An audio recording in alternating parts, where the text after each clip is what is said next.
and welcome to the echo chamber that is the Township of Georgian Bay. And we'd like to welcome you to the Planning Council meeting of Tuesday, July 11th, 2023. It's 9 a.m. and I'd like to call this meeting to order. In the spirit of reconciliation, we wish to acknowledge the enduring relationship between Indigenous peoples and the territories they traditionally occupied. We recognize and deeply respect the historic connection they have to this place, the land, the water, the sky, and all that live on, in, and above it. We are grateful for the opportunity to meet here, and we thank all the generations of Indigenous peoples who have taken care of this place and who continue to care for it. And we want to show our respect. Hundreds of years after the first treaties were signed, they remain relevant today. May they guide our decisions and our actions. We commit to learn, to educate, to honor sacred places, and to take action towards real truth and reconciliation. I just want to add today, as an extra, number of people asked about the orange heart that I wear on the lapel of this particular jacket. And that's in memory of all the Indigenous people who did not go home. Be they the murdered and missing Indigenous girls and women, all the children who were taken away from their lands to be quote unquote educated and did not make it home. And I think that we have to recognize that that sadly is part of our history. Megwitch. Council. Any declarations of pecuniary interest or conflict of interest or anything along that line that you would like to make us aware of? All right, seeing none, we are going to go to a delegation. Community Plan Act Ad Hoc Committee. And if I understand it correctly, John, Carson, David Mathews, Peter Cooper, or anybody else you care for, the floor or the screen, if you will, is yours. Thank you, Mayor. I'm on the screen already. Here I am. Yes, well, and we're and in our audience, you will probably see it in that little bitty picture in the one corner of your screen. We have, I think, only two of you, three. Who's all coming up here? There should be two, John Carson and David Mathews. Okay, if you wouldn't mind, gentlemen, identifying yourself for the record, and then turning your microphones on so that you can see a little red light. And go ahead, please. So, Mayor, if I could just start with a request. This was a pretty comprehensive report, and I know that you've all had a chance to read it and memorize it.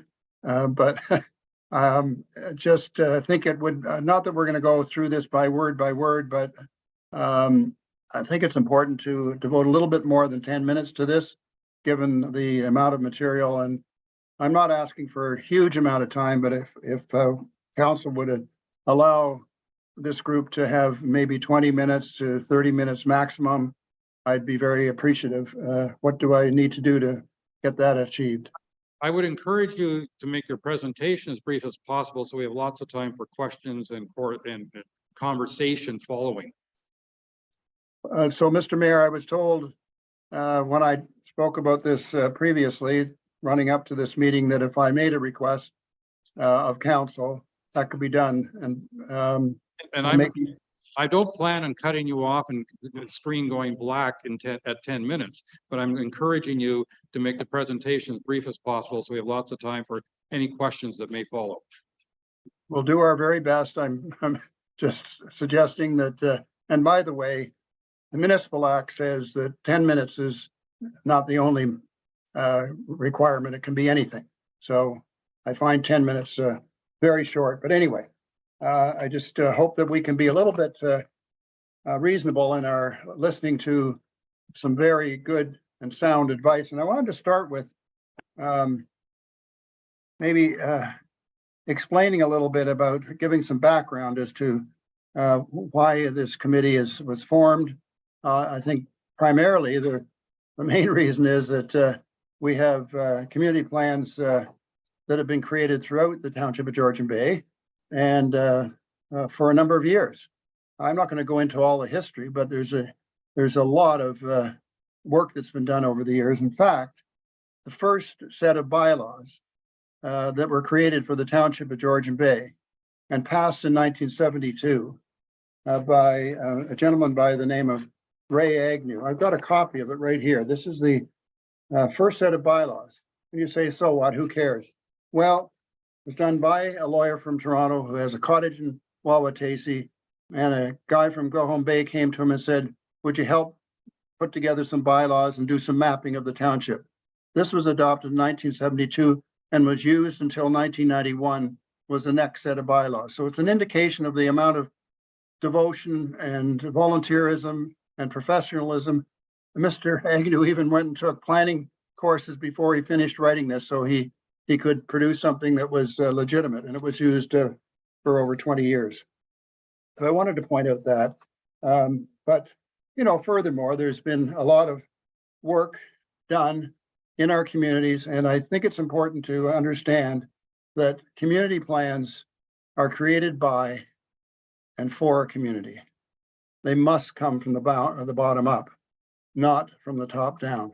That doesn't mean that council can't pass something that's requested, like a community plan, and set some standards.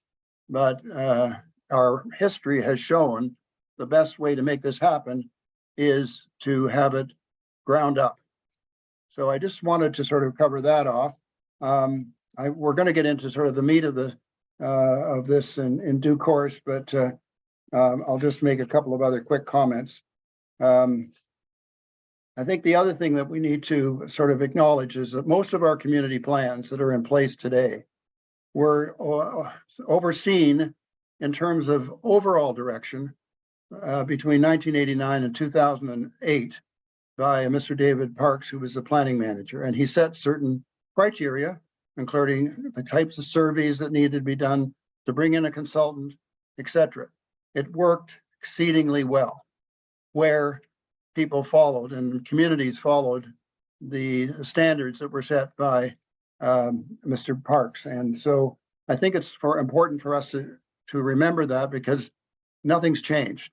It's important for us to understand that in order for these current community plans, which are for the most part working very well, it's the same standards that were set 10, 15, 20 years ago. So I just wanted to also point that out. I wanted to also talk a little bit, just briefly, I sent, not publicly, but privately, all of you the backgrounds of and the bios of those people that are on the committee. And the only people that are on this committee are not only qualified from a professional perspective, but also qualified from having been involved in community plans and development of them and the oversight of the development of community plans. So this is a small group, myself and 5 others, and we also brought in the president of the 6 Mile Lake Association to act as the recording secretary. It was a non-voting position, but as recording secretary to get his perspective. But we also brought in one of the specialists was from 6 Mile Lake, who could comment specifically on planning. So I wanted to mention that as well. I think I'm going to sort of now start into what I would like to say is a presentation from the 2 gentlemen that are with you there.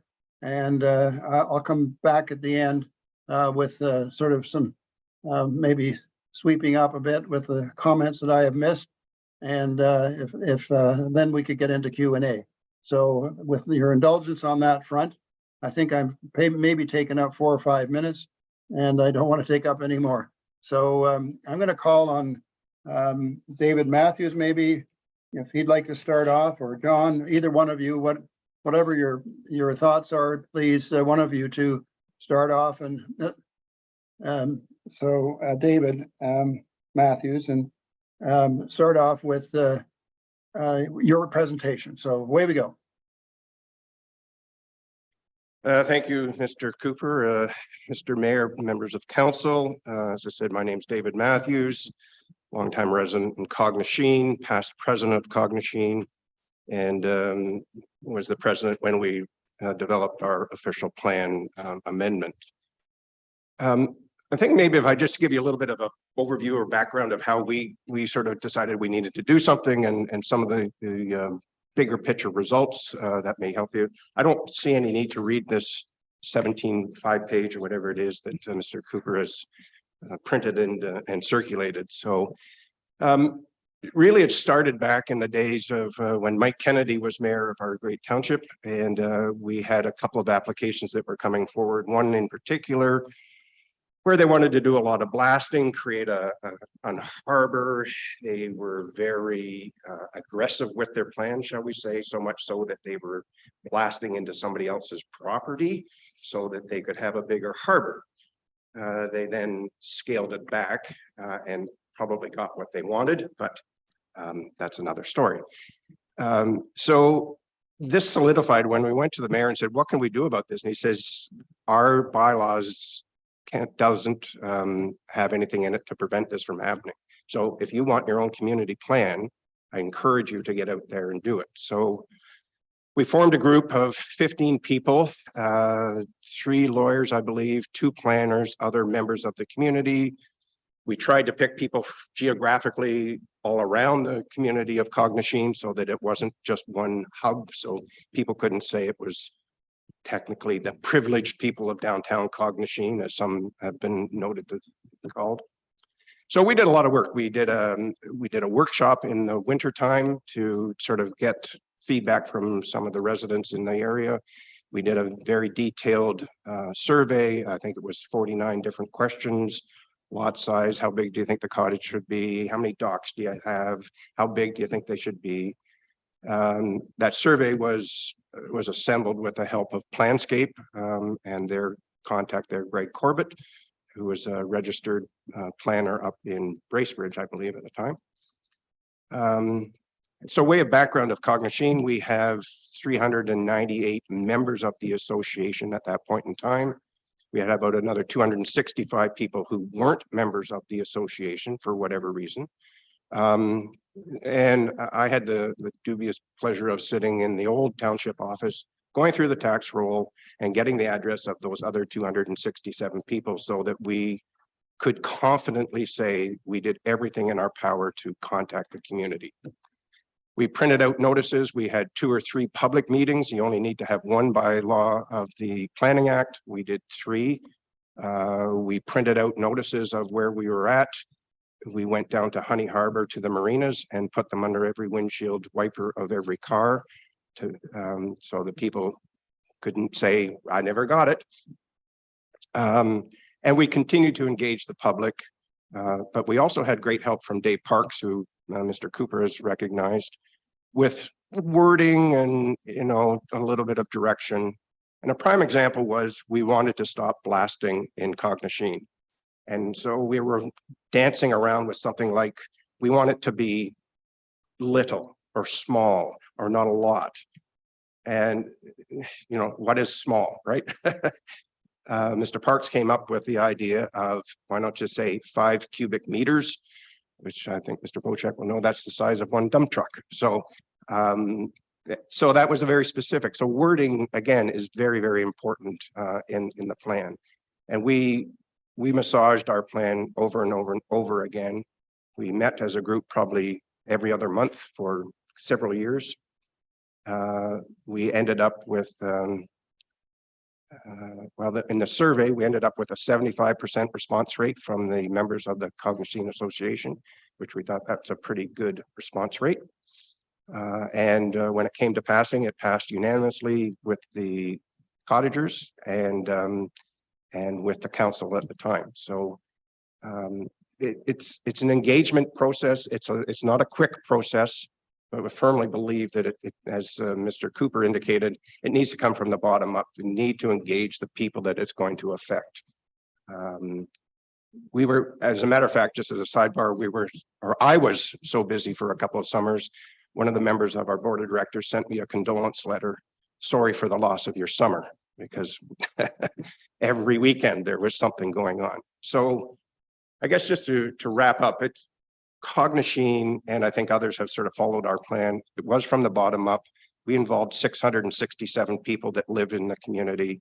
400 of those roughly were CCA members. So it wasn't an elite group that put it together. It was feedback from everybody. We massaged the wording. It stands the test of time now, this time later. And if I may just add, as sort of said this at the beginning, where we started was, what's our vision? What's the vision of Cognachine? And we wrestled with that to get the right wording for a very long time. And it was finally, it was the wind, water, rock, and sky, the vista that everybody in Cognachine and Georgian Bay enjoys. And we wanted to make sure that that was upheld. So that's a brief summary of 2.5 years of my life. Thank you, David, very much. And I think if it's okay with the council, we'll just continue on with our presentation and if you ask questions at the end, or is there anybody that wants to jump in right now? Okay, No, so I think we're if you doing don't, well. Looking forward to hearing from Mr. Carson. sorry. So John, over to you. And just as an introduction, John joined our committee and has been exceedingly helpful, and particularly in writing some of our report and so forth. John's trained as a lawyer, but he brings a lot of Georgian Bay experience with him, including having been a past president of the Wawatasi Association and also the past president of the Georgian Bay Association, and continues to volunteer along with those organizations today. John's wife is also a lawyer and a planning lawyer, so we got advice which helped us as well. And a real estate lawyer actually is her technical term of sort of area of expertise. But they both have been exceedingly helpful in making sure that we've sort of been able to make this succinct, but on the other hand, to make sure that we cover all the territory. So over to you, John, and thank you very much for all the wonderful technical writing that you did. Thank you, Peter, and thank you, members of council.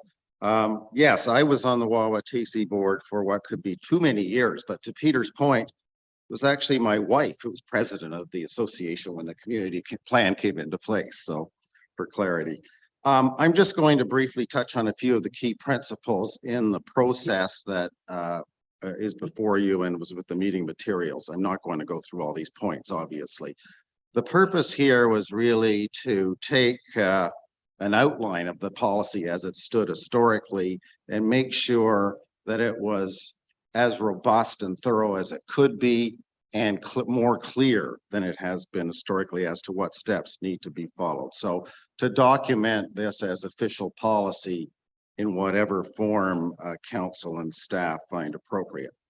So obviously the first key principle, as Peter and David have mentioned, is this has to be from the community. This is ground up and represents the views of the community or consensus views.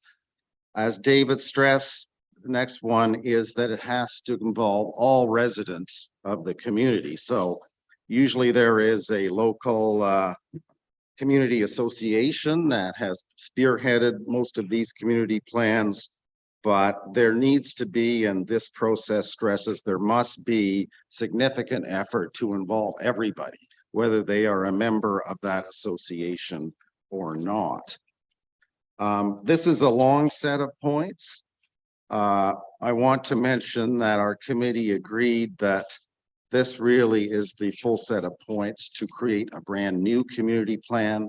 We say that the process for amending an existing plan would not necessarily have to follow all of these steps, depending on the substance of the changes proposed, and the appropriate steps would be decided, in our view, in consultation with the planning department. There must be a volunteer steering committee from the community.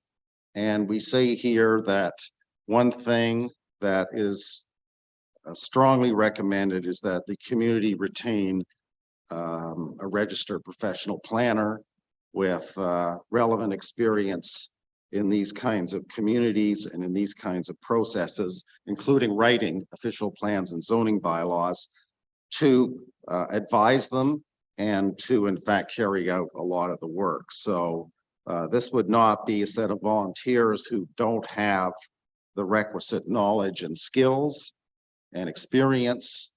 This would need to involve a qualified professional planner. It would also need to involve very much the township planning department. Peter mentioned the history.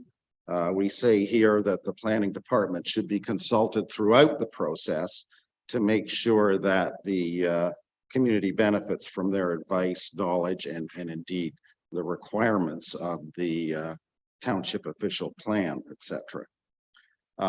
There's a lot of points in here about the survey process, surveys of residents to find out what a consensus of standards might be is considered vital here.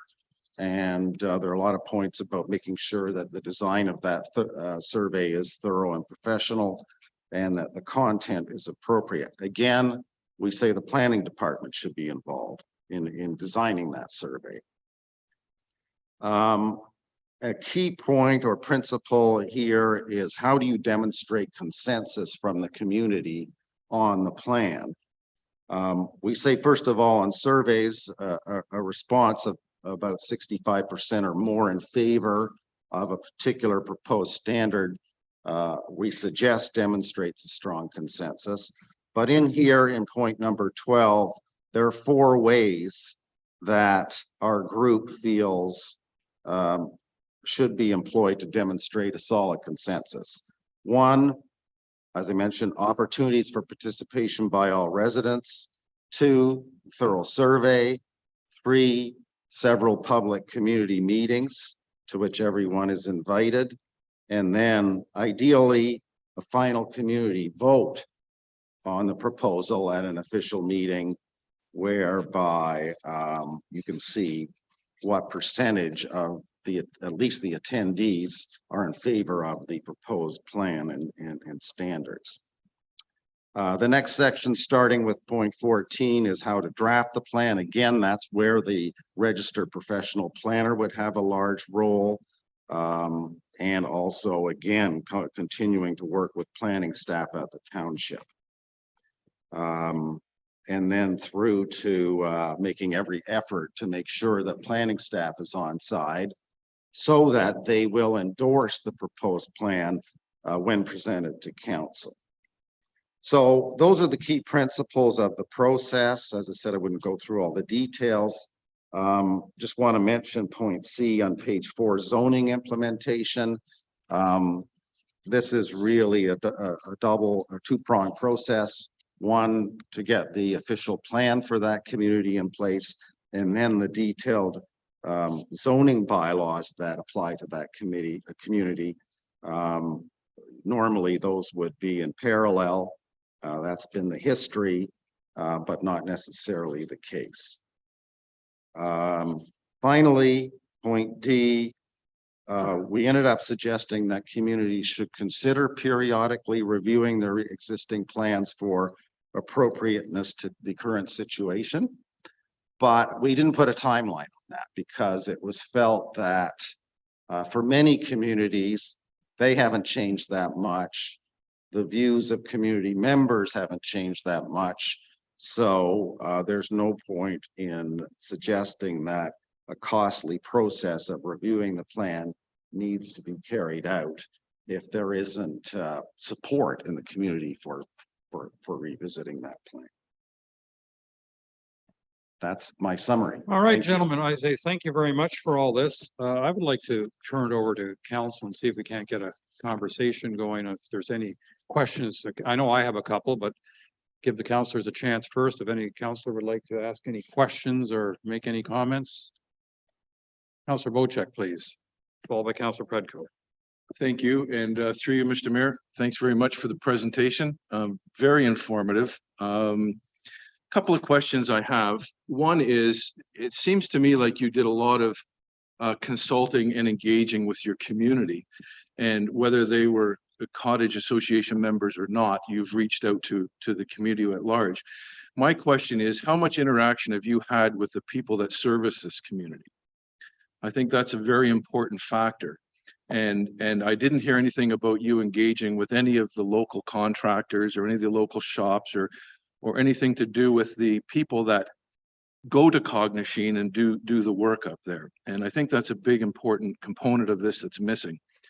We already know that two major development companies from the Honey Harbor area have moved out of the township because of things being too restrictive and them not being able to sustain their financial ability to make money. So they've gone to Tiny, Tay, and Severn to do their work. We've lost those people and they're not coming back. I want to make sure that the Cognition Cottage Association and the people that are associated with it appreciate and engage with the community, the business community that supports your community, and get their feelings and see where they would like to get involved or be a part of this decision making. So please, if you can, engage with these folks, get their feelings on it, because I would hate to see, I think we only have 5 or 6 contractors left in Honey Harbor.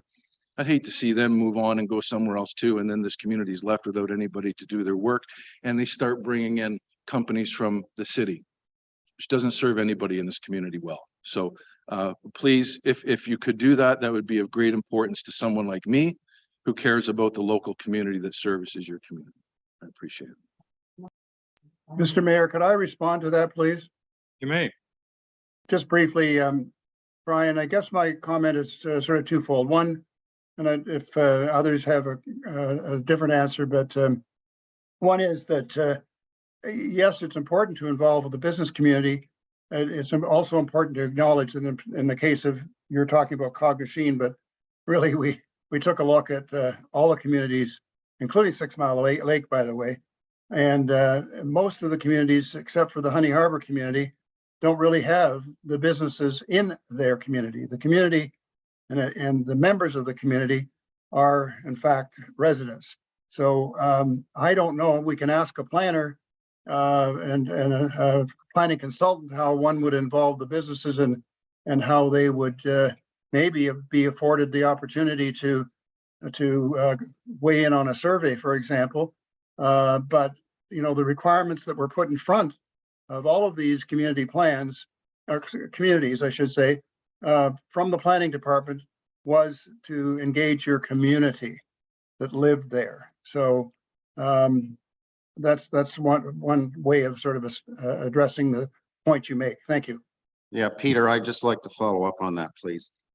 Yes, to your point in Wawatisi, unfortunately, we don't really have a business community. We could really use one a lot of the time. I did want to mention, though, not directly answers your question, but is important.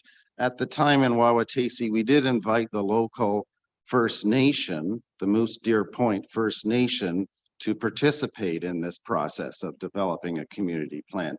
They declined to participate directly, but we did keep them informed throughout the process.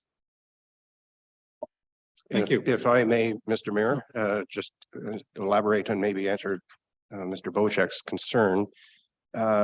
We have a couple of contractors who are members of the Cognition Cottagers Association, so they were involved. I spent many beers on the dock with one plumber, going through it all and getting his input. And he showed up at the meeting and he challenged us on a couple of questions that he had. So, you know, we did involve the local contractors who have been there over 70 years. They are part of our community and they were involved throughout the whole process. Thank you. Councillor Predko, please. Thank you, and through you, your worship. Thank you for your presentation this morning. It was very interesting and very thorough. I thought it covered off quite a bit of detail.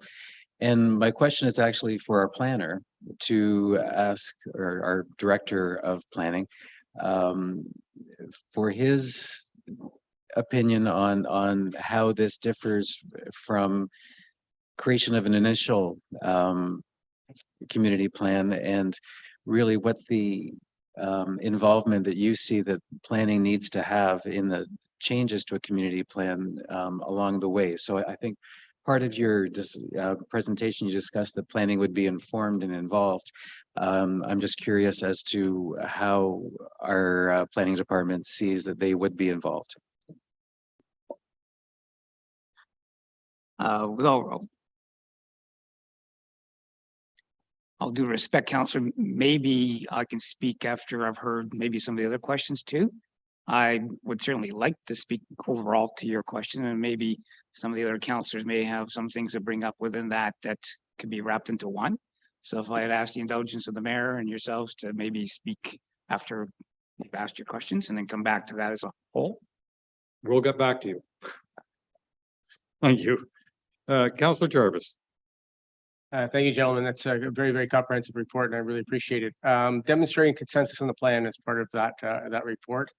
Mr. Carson and myself are part of another organization which went through a major investment a number of years ago based on a 51% understanding that it was the thing to do. And I'm wondering, I don't see any guidelines there into how a community would come to a formal agreement on what they're on their community plan, except that I presume it would be a vote of some sort that would be provide that consensus, but it doesn't give any guidelines on how much of a consensus that needs to be or should be or is recommended. Is there any thought process in that direction?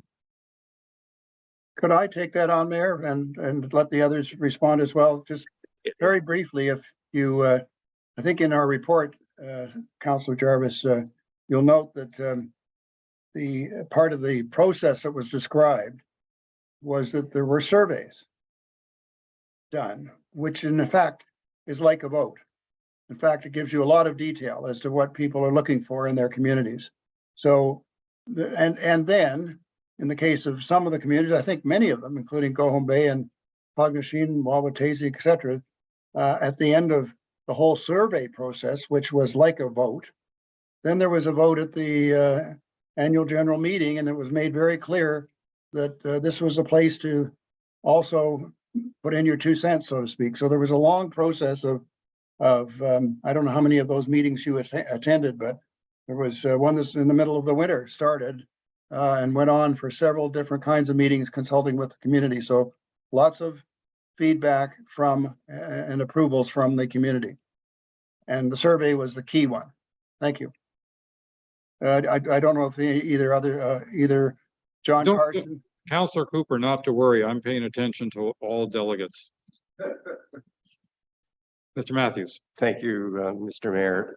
To Councillor Jarvis's point, we have not put a very definitive, number. We have encouraged at least, I think it was 65%, John.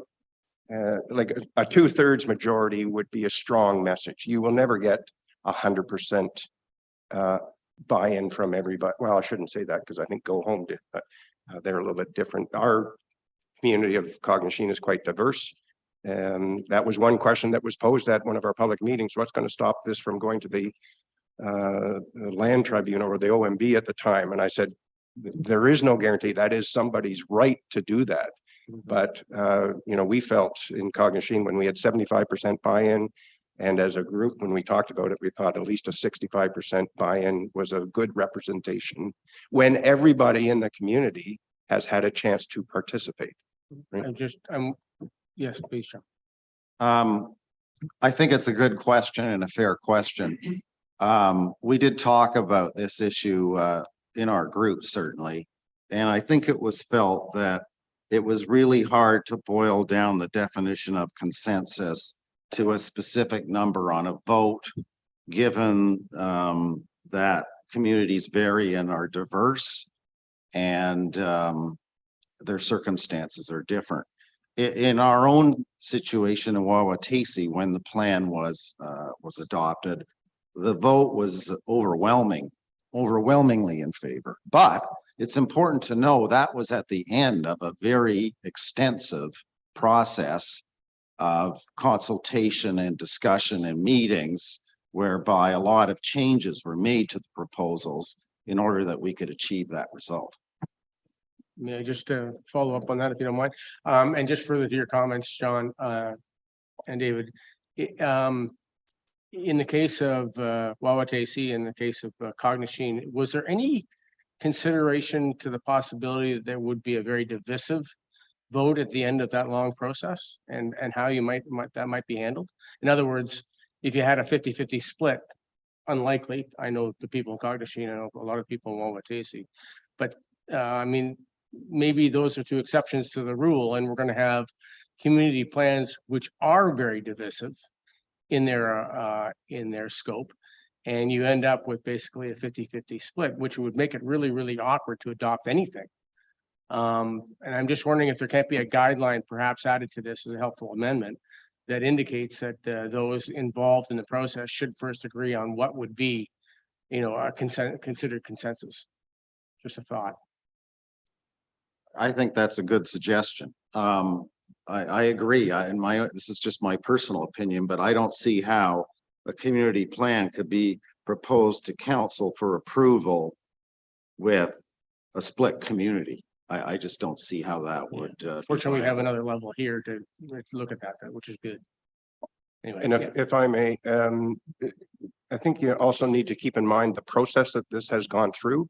This is not a, okay, Mr. Jarvis, we want your vote right now. Do you like it or not? Right? There's been a lot of consultation through that. There's been a lot of feedback, as Mr. Carson alluded to. There's a lot of rewording, revamping of thoughts. So we've taken the thoughts and the concerns of the community into play before it actually got to the final stage. and I appreciate that. I mean, I know how much work went into the Cognishine plan itself. Anyway, it was just a helpful thought. Thanks. Thank you. Councilor Graziano, please. Thank you, your worship, and through you. Gentlemen, I come from a community that is very much a 50-50 split right now, whereby one side feels one way and the other side feels the other. And what I've seen through the course of this experience is that these conversations, community plan amendments, tend to be somewhat contentious and cause a lot of friction. And I question and I ask, should this plan be implemented based on the report today? What would the timeline look like from initial, we are considering this, through to an actual OPA? That's a very good question. Ours was, I would say, over at least a 2-year period, with public meetings, revamping of wording, rethinking of thoughts, draft, working with the planning department. So I've only been involved in one, so I don't know that I could give you this is the real answer, but it's not going to be, in my opinion, it's not going to be a 6-month sort of thing. It's particularly, I would think, if there's divisiveness, you're going to have to find a way to negotiate and hopefully come to a solution one way or the other, would be my thoughts. Yeah, the same. I mean, it was certainly at least a 2-year process. And it's important to note that just because there's, I guess, a lot of continuity within these communities, it doesn't mean there weren't contentious points and debates. There were. It's just that those were worked through in a process of discussion and meetings and revisions to the proposals until we ultimately got there. As an additional. And thank you for that. It sounds to me like this is a multi-year process that wouldn't actually resolve itself relatively quickly. Building on Councillor Jarvis's question, and Councillor Jarvis, I was going to ask that question too, so great question. But to build on that for a moment, a lot of your plan is based around a survey as well to determine whether there's an appetite to change the community plan or to alter the community plan. What happens when a certain group feels that the survey questions don't represent themselves, or in a contentious situation, what happens when survey questions can be perceived as biased, trying to extract a certain position over another? How do we reconcile that? Very good question again. And I'd have to say, we really didn't have that issue. That's, I think, the advantage of employing a registered planner who's experienced at writing surveys, and so that they are not a leading question. For example, you know, do you think what's big, 2,000 square feet, 3,000, 4,000, 5,000, as opposed to, do you think we should just all be 3,500 square feet? You have to give them options, and I can't remember all 49 questions in our survey at this point in time, but I do remember that we gave them options, right? And there was a consensus, and this is where we came. Dock lengths, how many docks, all those sort of things were asked. Also, how long do you spend at the cottage? What's the age? So we tried to get a whole demographics of just engagement, overall engagement, instead of just looking very specifically at square footage of a cottage. I could add to that. Yes, and in this proposed policy, it is stressed that the survey needs to be professionally designed and needs to be objective. And so, as David said, that's a key reason for involving a professional planner in that design. And also, as it says here, for involving the township planning department. So it's assured that they believe that it's an appropriate survey. Thank you. Councillor Hazelton. Thank you. Thank you, gentlemen, for the great report. We've been talking about surveys. I've heard kind of repeated qualified professional planner to participate in the creation of the survey. I like the second line of your number 7 bullet there, a qualified survey designer. And I will reference back in the 80s, while I was in Go Home Lake, we wanted to do a survey of attitudes on the lake. I worked with John Birnbaum. He set me up with a professional surveying company who were able to guide us on how to not only identify the questions to ask, but also identify how to frame answer response options so that you were ending up with a fully unbiased result. And I think that your line, which we've seemed to have skipped over a few times here, but consider a qualified survey designer, I think in the case of what we are about to talk about on 6 Mile, may be the most important element of this whole thing. Because if you can't identify an appropriate survey and get consensus on what the questions are you want to ask and how you want to ask them, then there's no point in going any further, in my opinion. So I think that's a kind of a showstopper if you can't get consensus on a survey. But you need expertise, both planning and an expert survey designer, and perhaps a surveying company to get you to that point of kind of that first step to get off the block, so to speak. But I think excellent report overall. Great, thanks. Thank you. I think this report is very interesting, very useful information, a good guideline, an excellent starting point. You know, that kind of thing. But I do have a couple of questions. And my first question, I think I'm going to direct to Mr. Carson, given your GBA experience. Are you still on the GBA board? I'm not on the GBA board, but I still chair. Okay, well, good, because here's my question to you. And I'm not trying to be challenging. I just want your response. But my understanding is the GBA, one of the projects it's been working on is looking at the planning regimes of numerous municipalities on Georgian Bay and trying to find common ground and guidance to those plans. And it seems almost in conflict with the idea of having local community plans when you're looking at the whole bay and trying to get some common ground. And I'd like you to explain that to me, how you or with the GBA are trying to include local community plans in an overall design for the coast of Georgian Bay.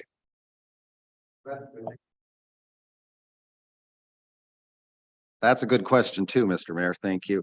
Having been involved in that project, I would say that because of the complexity in comparing official plans and zoning bylaws in a number of different municipalities, that it doesn't dig down into all the details. We look at the key principles and the key points from the standpoint of protecting the coast. So, you know, it doesn't address inland areas, urban or semi-urban areas. Secondly, it's recognized in that report that community plans exist in certain areas, and I think the most well-developed are in this township, which I think is great, is commendable. But that the report itself focuses on key standards. And the idea is certainly not to achieve uniformity. The idea is to achieve some degree of consistency. And the interesting, most interesting high-level finding from that report is that standards up and down the coast, the eastern coast of the bay, for these key points in official plans and zoning bylaws vary widely. They are not aligned at all. And everybody has kind of picked their own favorite approach to some of these issues. So the report is really directed at asking, not stating, but asking whether benefits could be achieved by, I guess, sharing and learning from other communities and areas, rather than trying to dictate the details of zoning bylaws for an individual area. That would be my answer. It's part of my other question for anyone to respond to. And that is the challenge that not only coastal Georgian Bay, but our particular township has, in that we have half a dozen community plans, some of which speak, I'll say, a slightly different language than in other ones. I mean, everyone has its own accent, not just in the numbers, but also in the words, the description. You know, one of the easy examples is, what does gross floor area actually mean, or what does it include, for instance? And also we have in this township areas that are not covered by community plans right now. So we have our half dozen community plans, but we also have a seventh community, and that's everything that isn't covered, if you will, by community plans. And so I guess my question to you is, to what degree should your community plan strive to share definitions, share goals excuse me, with the entire municipality, even if you have different specific numbers? Well, this is off the top of my head. We didn't really discuss that in any detail at our group. I think shared definitions would, you know, having done a lot of benchmarking in completely different fields on standards and area and principles, sharing definitions would definitely be a good thing. Because how do you compare one plan to another if you don't have a common definition? As long as that doesn't mean that one is under pressure to share the standards themselves. All right. Thank you very much. I'm sensing from Councillor Bochek, he's been keen for a while to start a second round. So let's do a second round before we, but I'll also encourage everybody to try not to be repetitive. Oh, thank you. And through you, Mr. Mayor, I listened and read your report in detail. And one of the things that has come to my attention is, and Mr. Mathews, I believe you said this, you would like to engage our planning department and help move towards the goal of creating amendments to the official plan or a new official plan. The flaw that I found in municipal politics is cottage associations always come to us and say, we want to make changes and we want to involve your planning department.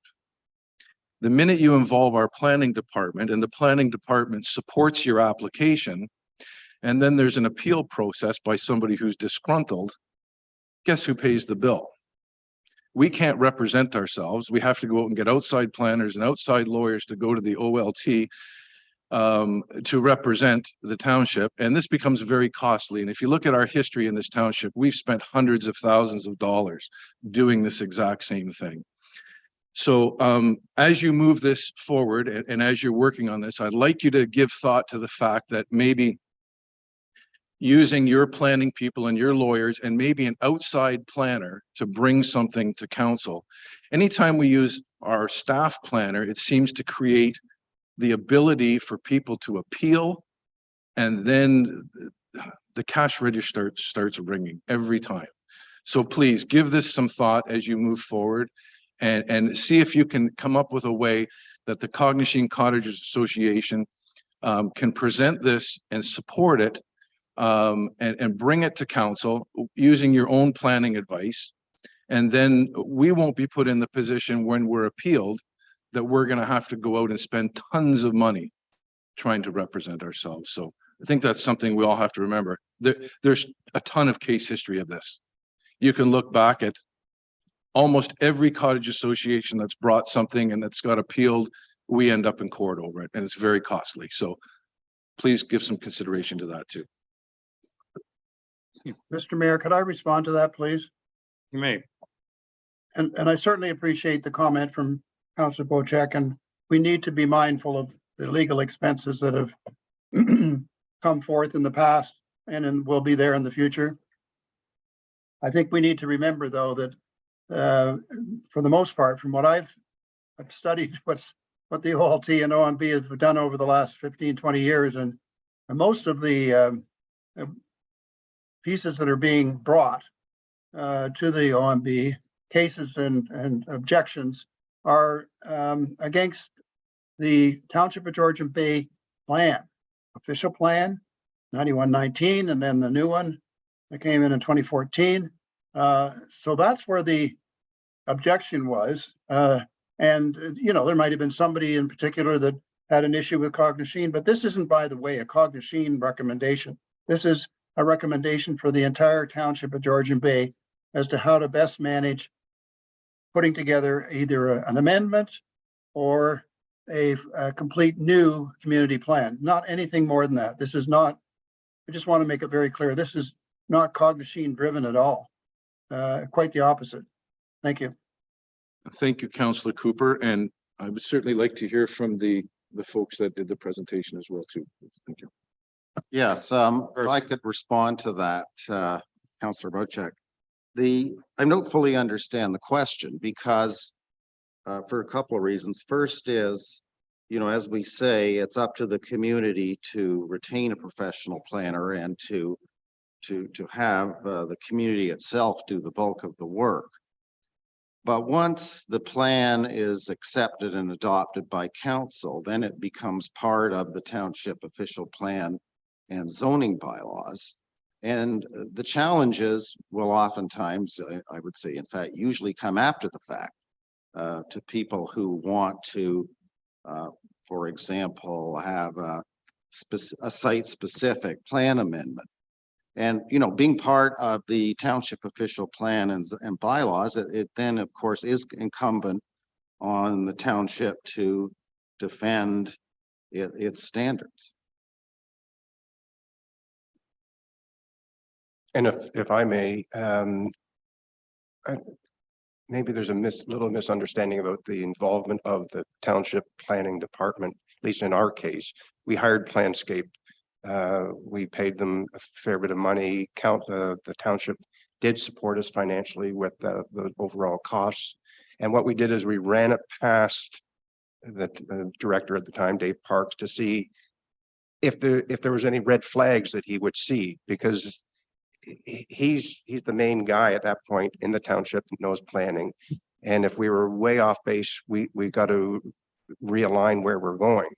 And as I said, he helped us in some cases, even a simple wording about 5 cubic meters of blasting should not be exceeded. So that was from our standpoint, from Cognition, and you're asking about Cognition. That was kind of the involvement. We did our homework. We ran it past them it's kind of like somebody to proofread your work before you publish it, right? So, To that, my understanding by your statement earlier is that you would engage with our planning department to help you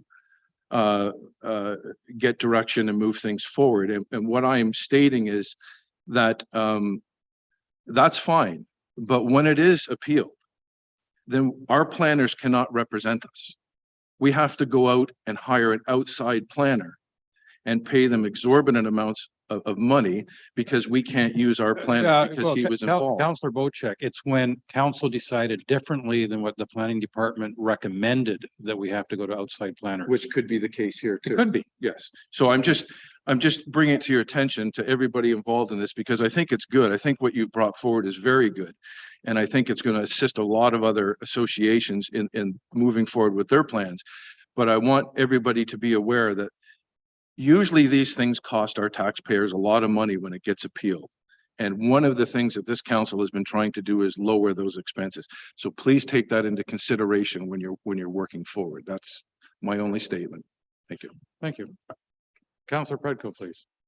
Thank you, and through your worship. When I had read the report initially, I had it in my mind to follow a real life example. And that is our most current community amendment that had been brought forward to council, and that was from 6 Mile Lake. And, you know, as I'm going through it, I'm thinking to myself, well, the group that brought it forward, I think, did a lot of the steps that you are recommending in your proposal. And what it didn't achieve, though, is cohesiveness on the lake. So what I'm wondering is, you know, throughout this entire plan, it may be very sensible steps and good cautious measures to take. But at the end of the day, how do you mediate to a community to get an amendment that is acceptable to the community and can be brought forward to council? I think that's a problem that they would like to know an answer for, because it's you know, friend of mine and in that community. Through you, Mr. Mayor, again, it's a really good question, Member Predko. And I guess from my perspective, I would hope that the survey would help with the direction that you end up going. And as I said, and I think Mr. Carson alluded to it as well at Wawatasi, we had wording changes. We had things that we struck right out of it. But we sat down and negotiated with people. We had 3 or 4 public meetings. By the Planning Act, you're supposed to have 1.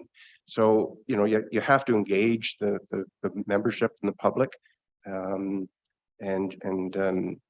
do your best to find the solution. Hopefully, the overriding concept of a plan for your community is it will be good for everybody, right?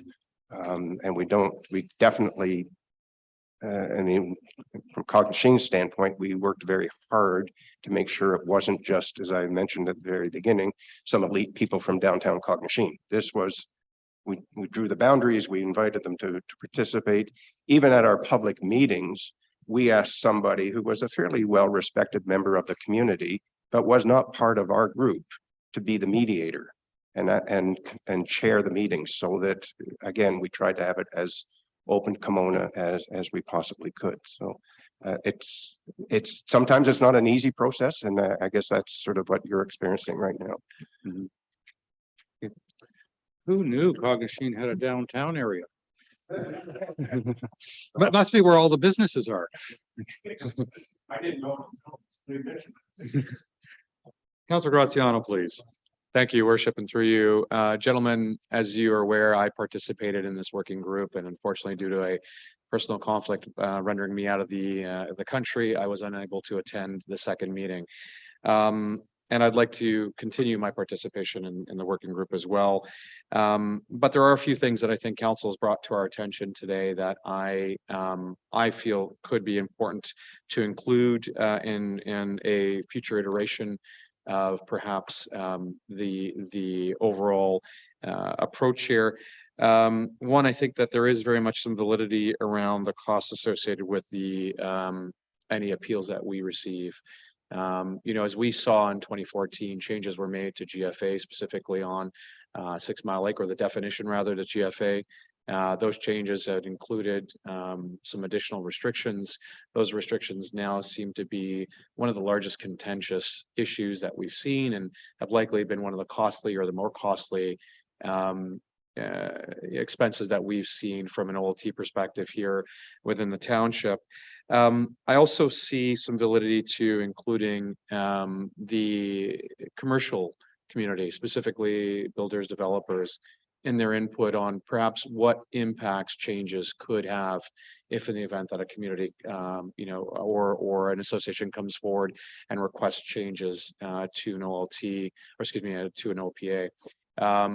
I feel that they also have their finger on the pulse of what's happening and could provide valuable input to what those changes could look like. And perhaps consulting with builders in 2014, they could have said, hey, by including basements and overhangs, that could have a negative effect and bring us to where we are today, or we could have possibly mitigated it. I also feel that, and this is to our planning staff and whether or not this is possible, we should look at a bit of a pre-consult situation whereby if a community does come to our township requesting an official plan amendment or community plan amendment, that they undergo a pre-consult, which outlines specifically what it is that they need to achieve in what chronological order in order for them to move, the needle or move forward to that next point. I think that would be very helpful, and ideally, and I understand that there's no definitive timeline here, some form of timelines in which we should be able to achieve an OP, or it should be able to achieve it returning back to council for a final decision. Because again, I don't want to hinder movement forward. We do evolve, and we have to be able to be somewhat agile and fluid in order to accommodate our evolution as a community. And I just don't want our constituents to feel like it's stagnating and has fizzled out, and allowing their communities to continue to be living in this perpetual state of friction. So that's my comments, and thank you. I do support this. Just think we need to clean it up a little bit. Thanks. Sorry, I'm Icon, Mr. Carson. Yeah, thank you for those good thoughts. 2 points. Well, first of all, a question: you're suggesting we should continue our group and have a meeting to talk about some of these issues? Is that right? I would recommend it. I would assume that after today's conversation and delegation, that perhaps we can incorporate some of the additional information that we've received today. Great. Well, that makes sense to me, at least. The other point is, when you say a pre-consult, do you mean with the planning department? Yes, I would assume that the applicant would present their application, at which point perhaps planning would sit down with them and say, these are the things that you need to achieve in order to come back to us with a formal or completed application. And in that, the steering committee, perhaps, these surveys and so on. So this is something that, I would suggest, just to make the process easier and more understandable rather than ambiguous. Right. Well, in fact, I would consider that to be part of the process as outlined. So perhaps we need to make that clear. Interestingly, I'll just say that when Wawatisi initiated its plan, it was actually the township that came to us and suggested that we should consider developing a plan. And we're involved in providing guidance from day one. And to that point, I mean, a part of this process, I'm not sure from council's point of view how this would work, but part of the process of finalizing this proposal, we need to get input from the planning department.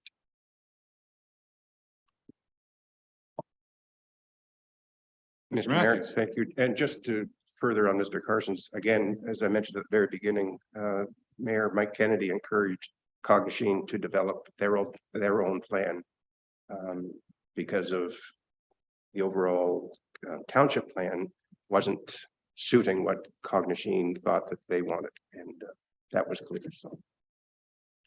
So, and also I agree 100%. I mean, that's kind of at least that was my interpretation of this paper and the meetings that we had, was to get a best practices. And if you think you want to do a community plan, here's some of the work. Here's 7 pages of how much you're going to have to do. And maybe we should have put some sort of time frame on some of those things.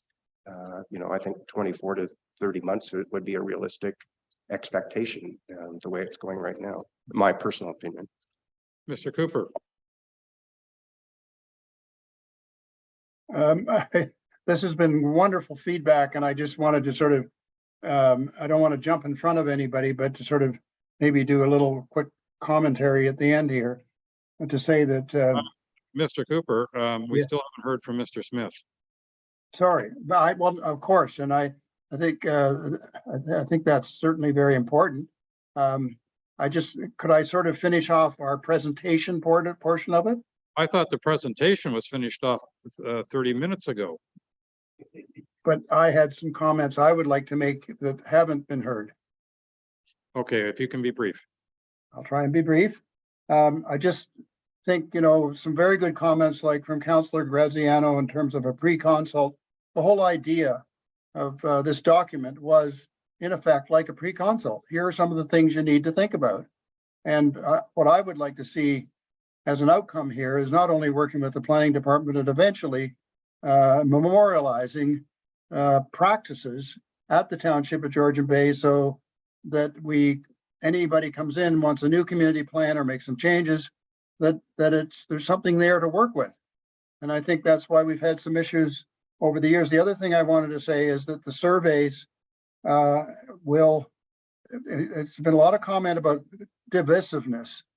If the survey is put together and in a way that will get feedback from everybody, and it's professionally done, and the questions are non-leading, and et cetera, et cetera, et cetera, that should cover off almost all the divisiveness. If you don't have a professional surveyor, you're building up a huge opportunity for problems. Thank you. Mr. Smith, your turn. No comment? No. Okay. Well, then, thank you very much. Thank you, gentlemen, Councillor Cooper, for the work you've done, for the history. History to a lot of us is, of course, very important, but history is also history. And if we did all the things we did in the past, continue to go forward, we would live in communities that didn't have anything more than single-family homes in our cities, and communities that are still racialized. That being said, we know that we're not talking about those kind of exact situations when we talk about the township of Georgian Bay, its natural environment, its lakes, its water, and the enjoyment that people get from their cottages and their full-time homes. So the work that's put in front of you today, I see certainly as some considerations that the planning department and the township should take into consideration in terms of 5-year reviews. And if 5-year reviews include community plans or updates or reviews of community plans or new community plans, that there is process suggested within that in terms of how to do so. And those are always welcome. The concept of who speaks for community, some of you have already mentioned that. Surveys, votes, 64%, 50 plus 1%, 99%, whatever, okay, is certainly important, interesting. But as Councillor Bocek and others pointed out, it doesn't take 65%, it takes 35% to appeal. And honestly, we live in a township, you live in a township, you work in a township, that on the odds on things when we start talking about official plan amendments, changes, bigger, smaller, whatever it is, the odds are things are going to be appealed. It's, pretty much almost, a 99% guarantee here. And it's just a function of people's desires to deal with private property, which is theirs as they see fit within the context. So taking a look at the recommendation, sorry, not the recommendation, the information in front of you, if it was referred as considerations for 5-year plans, that the involvement of external RPPs, which is, let's put it this way, there's green flags, yellow flags, and red flags for me in this overall. At one time, as you mentioned, gentlemen, that the planning department through Mr. Parks certainly encouraged use of external planners to work with communities and so on and so forth to come up with the work that's being done. Those external planners, in my opinion, are beholden to the groups and not to you as council. Your planners on staff, myself and others, are beholden to you and to you only, not to any particular group as to when we look at policy, when we look at work and so on and so forth. And we're also not beholden to the dollars provided in order to do that work.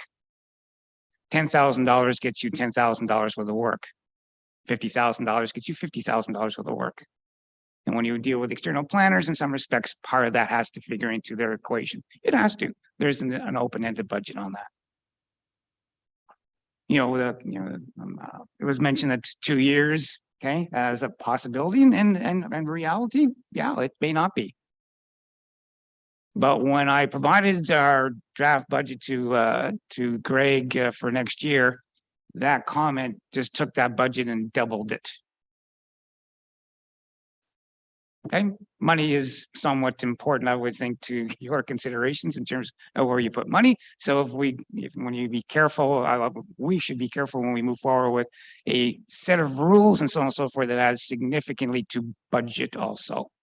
I mean, it's strange coming from a planner who says, hey, just give me the money and we'll do it. But it's always been part of my considerations. The complexity. There's been talk within strategic plan about reducing complexity in certain documents and planning and so on and so forth. And in some respects, some of this may begin to increase, if not hold the line in terms of complexity of documentation. I don't know. We'll have to see. We would see where that goes. So I said green flags, yellow flags, and somewhat red flags for me in the documentation. I know there was very little financial considerations discussed on the last page of the report, more so about process and so on and so forth, which again is very important. And the recommendations or the suggestions given in the report in terms of engaging with communities, engaging with members, individuals, and so on and so forth is very important to us. Understanding what quote unquote community wants, and there is no one single community in any of the lake associations.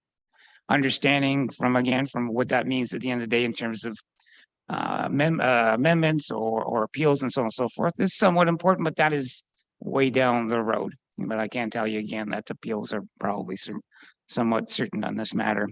The planning department would certainly prefer to keep as much in-house as possible with your own staff, your own contract staff, and working with externals when required in this. And that is, I guess, our current look at this as opposed to in the past.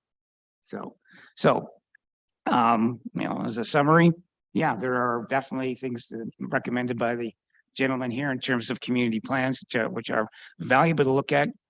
Should probably be included into any type of work plan, which was then costed out, which is provided to you for a timeline and a dollar figure to give you an idea of what these kind of things cost. And you would have that kind of look at the final land, and work should be done in-house. The one thing I will say, OPAs, just to give you an information, the township's pre-application consultation bylaw passed the beginning of the year has mandatory requirements for consultation on OPAs. Okay, the OPA that we done with 6 Mile Lake was submitted prior to that bylaw. So be it. Okay, but new ones coming in would be under that pre-consultation requirement. Don't relinquish control, okay, to external planners, okay? Use your own planners. They are accountable to you and accountable to Mr. Mariotti. Using externals for some things is good, but moving to the externals is a little difficult for me. I know I rambled a little bit all over the place on that, so, yeah. Well, thank you very much. And I would also like to thank our 3 presenters with this delegation. And yes, Mr. Cooper, you got 1 hour and 10 minutes, so I don't want you to complain about time. But I'm glad to report that your delegation itself was only 21 minutes. So you got double the time there, but lots of discussion, which I think was very worthwhile. Greatly appreciate the input. I think that what you've he's given us a good starting point for discussions going forward on this, and thank you very much. Yeah. And we'll let Mr. Cooper become Counselor Cooper again. Mayor, could we have a moment to break before we move on? Well, it seems early, but Counselor Bocheck, if there is a need, let's take a 10-minute break. I appreciate that. Thank you.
All right.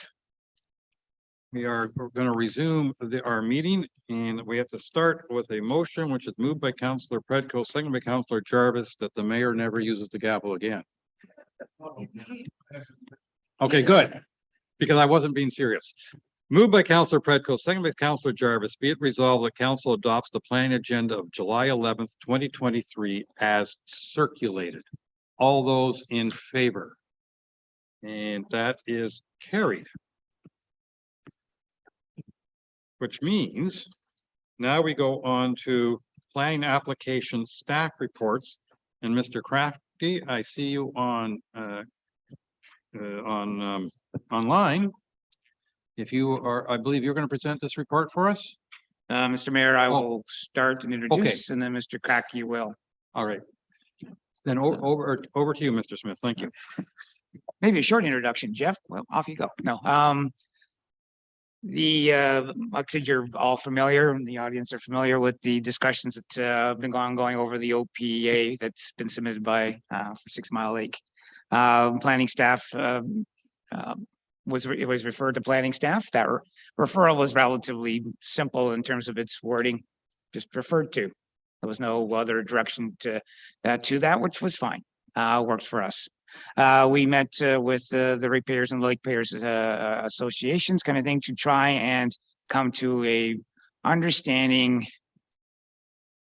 how to move forward. It's as simple as that, right? There's an OPA in front of council. Maybe not everybody was in agreement with it, as you heard. This is starting to sound a little repetitive, maybe in a way, right? About how to deal with with community plans and so on and so forth and moving forward. So we had prepared and proposed and discussed with the Lake Association, Repairs Association, a process for moving forward now. It was definitely the planning department's desire to not have to address this until 2024 as part of an overall process of community and so on and so forth. But that is probably not feasible at the moment. So what we've put together for your review this morning, and Jeff will take you through it, obviously, is an idea of how to work with the community of 6 Mile Lake on a process for community visioning, OPA review, and et cetera, et cetera. I will only say that based on this morning's discussion and the word surveys, that was not necessarily included in this. And part of that is because when you heard from the others, is that a timeline for including certain things, surveys, writing surveys, getting them back, reviewing them, having votes, et cetera, can extremely enlarge or extend a timeline. And for some on 6 Mile Lake, the timeline's already been extended, already been too long. So we've been trying to find some balance between doing adequate work in order to, more than adequate work, great work, very good work, to address issues and respecting a timeline without being there for 2 years. So with that, Jeff.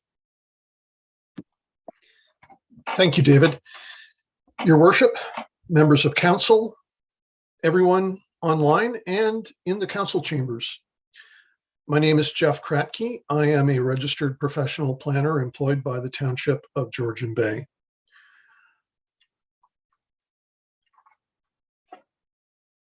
On June 6th, Planning Council for the Township of Georgian Bay held a public meeting regarding the application O2203 by the 6 Mile Lake Ratepayers Alliance. During that public meeting, council passed the resolution, as David mentioned, referring the matter to township staff. We set out to have a meeting with both the 6 Mile Lake Ratepayers Alliance and the 6 Mile Lake Cottagers Association regarding the two parts of that council resolution. The first part being the application O2203, and the second part being the upcoming township official plan review. That meeting was held on June 26th and included representatives from both associations and township staff. Application O2203 was made by the 6 Mile Lake Ratepayers Alliance. And only that alliance may determine how it wishes to proceed with that application.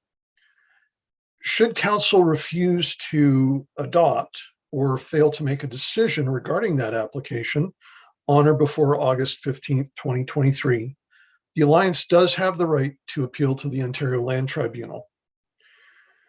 Of course, if council makes a decision the Alliance doesn't like, they also have a right to appeal.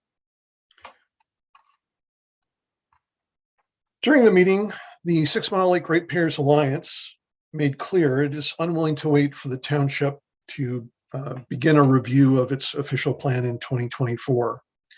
And again, the Alliance did not commit to amend, put on hold, or withdraw their application. Instead, we put together for council's consideration a rough costing of two options. One is a township-led option, and the other is a consultant-led option to review the 6 Mile Lake plan independently from the township's official plan review. Besides being less expensive, we anticipate that if township staff leads the 6 Mile Lake review, that we should be able to more quickly begin the process and complete the process, because a number of steps are eliminated, such as an RFP process and further approvals by council. We've already started to put together a work plan for that review. And the work plan addresses the various township-led options, including a planning student to be engaged on a full-time basis during the project. There would actually be two students, one in the fall work term and one in the winter work term. And operational funding for mailouts, public meeting notices, open house notices, open houses, and public meetings and their materials. And a contingency expense, which is actually the largest part of the proposed budget, a contingency expense for an external consultant to potentially backstop planning staff in development approvals should it be necessary. Of course, this is a contingency, and while it is not our goal to spend that money, we want council to be aware that it is possible that it may be necessary.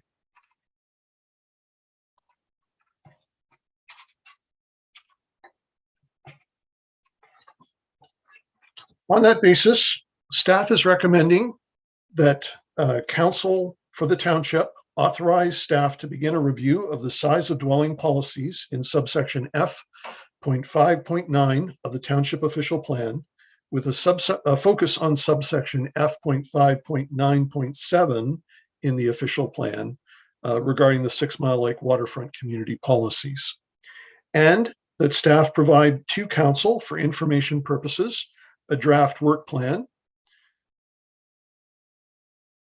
for your review, and that we fund a budget for 2023 of approximately $88,500 be drawn from working fund reserves for the following: $16,100 for a planning student from September to December 2023, $10,000 for operational funding, and a contingency of $62,400 for external planners to process, review, planning act applications, and that funding pre-budget approval for 2024 also be included, because this process cannot be concluded before 2024.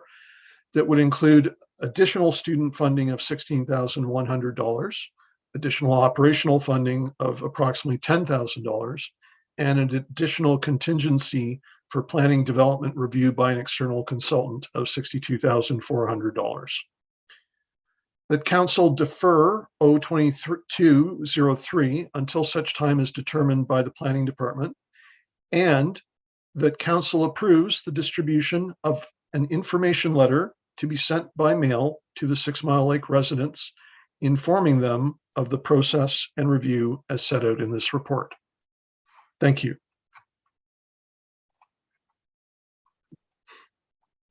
All right, thank you very much for the report. Next step, over to council. Council, any questions or comments on this report before we follow up with a vote one way or another? Councillor Predko, please. Thank you, your worship, and through you. I note the reservations that the Ratepayer Association has in terms of participating in a township-led review. I'm just wondering, so for our benefit, just to confirm that even if we begin the in-house led review, at any time in the future, they could just, if they're dissatisfied with the progress, they could go back and make an OLT application based on the fact that their application, that August 15th date wasn't met. That's correct. And I guess I'm just wondering, you know, in terms of a goodwill, as we're going through this process, making sure that you know, the Ratepayer Association is a willing participant, and they're not going to be sort of holding us to a standard for their benefit that it may not be perceived equal to the Cottage Association. I just wanted to make sure that we're embarking on something that, you know, we don't have threats to an application to the OLT. We did not ask them to unilaterally remove their application, withdraw. Wasn't our intent to do so. We asked, as you mentioned, for goodwill within that, which is why this report is in front of you. If we didn't see that, then we would have been probably back here with the application itself at this present time. And so they basically sit in that seat kind of going forward. What you're seeing here is the front end of review of community plans, quote unquote, with 6 Mile Lake kind of being on the front end. And again, we've heard from other suggestions for process within that. And we think that the process you're seeing here kind of reflects, to some degree, that overall. Yes, there was an independent hired. Yes, it was hired by 6 Mile Lake Repairs Association, but it also came back with kind of things that weren't agreeable in the community. There we go, right? What we've talked about this morning. So we are going to proposing ourselves step into that role and see what we come up with no guarantees of consensus at the end of the day either. And just as a follow-up, I noted in the budget numbers that you're asking for in the staff report, there's a pre-approval for 2024. I think our treasurer would say there's no such thing as a pre-approval, but I think we need to be aware of what the cost would be for 2024. Sorry, if Mr. Mayor, the report has been reviewed by Julie. She's quote unquote accepted it, knowing that in order for us to make a commitment overall, that we're kind of putting you in a position already that it's a budget line for 2024 and a pretty hard one. Yeah. So it's a commitment. Yeah. Thank you. Councillor Bochek, please. Thank you. And through you, Mr. Mayor, thank you very much for the report. Certainly was interesting reading on a nice weekend. But this looks to me and sounds to me like a whole lot of money being spent and not necessarily from the lake residents to achieve their goal. It's a hard sell for me to walk over to Oak Bay and say we're spending $200,000 on trying to figure out a problem up on 6 Mile Lake. This is a big budget concern for me. I'd like, if I could indulge our planning staff to take a hypothetical scenario and give me some idea of what the cost would look like using this. If the group on 6 Mile Lake were to obtain outside planning advice and collectively come to you with a solution to their issue. In other words, Mr. Planner, we would like to see this, this, and this put into the community plan. What process and what cost would be involved moving forward from that point to do the amendment and to insert this into the official plan and the official plan bylaws? Obviously, there would be no, let's put it this way, there would have to be the consent of the planning department that what they brought forward was fine, But instead of spending $200,000, what would we roughly be looking at to make these amendments if everything was solved before it came to you? So as Mr. Cracky pointed out, we put a contingency in. So when you take a look at the dollar figures, let's not quite talk 200,000. Fair enough? Mhm. We know where we want to be at. We don't know where planning, the volume of planning applications is going to be, which is why the contingency is there. So that is not a hard, that's why the word contingency was used in that. But it's fair enough to say, yeah, okay, let's talk $200,000. What you're looking at here would have been the same thing that we would have brought forward next year as part of your 5-year review. That it's staff led, that we use external consultants were required within that, and we find some way of funding it. And from where, again, what you heard this morning, there's already been a suggestion of how that's going to be led, and that was not a simple or cheap process. This, don't get me wrong, the township tends to lead towards not just the Cadillac, but the Ferrari and the Rolls Royce versions of work, and maybe necessarily so. So dollar figures wise, I think this is quite reasonable. It shows that there could be savings done in-house, but we need backstop for that. And it's the cost of doing business. If we were to say to every lake association, like that's happened already with 6 Mile, go back, fund it yourself, and bring forward your amendments. You're going back to the old-fashioned way it was done with schools, where the rich schools got some work done and the poor schools didn't, or the lake associations didn't get work done at all. It's the township's OP. It's council's OP with significant input from communities. But so the process brought forward by a planning department, it is a township-led, reviewed by planners and initiated by planners, with a work plan initiated and approved by council, with results that come back to council from a planning department. And overall, I'm not quite sure I really answered your question, but I do think this is the cheaper process. There were some cost efficiencies that might have been possible if we would have embedded it in the 2024 work plan as a whole, but that wasn't necessarily possible, considering the push to continue work this year on things rather than starting next year. That would have been about the only thing on the dollar figure. Thank you. Thank you. Councilor Graziano, please. Thank you, Your Worship, and through you. In the actual discussion that we had here in council, when the 6 Mile Lake Ratepayers Alliance brought it forward, there was a lot of discussion around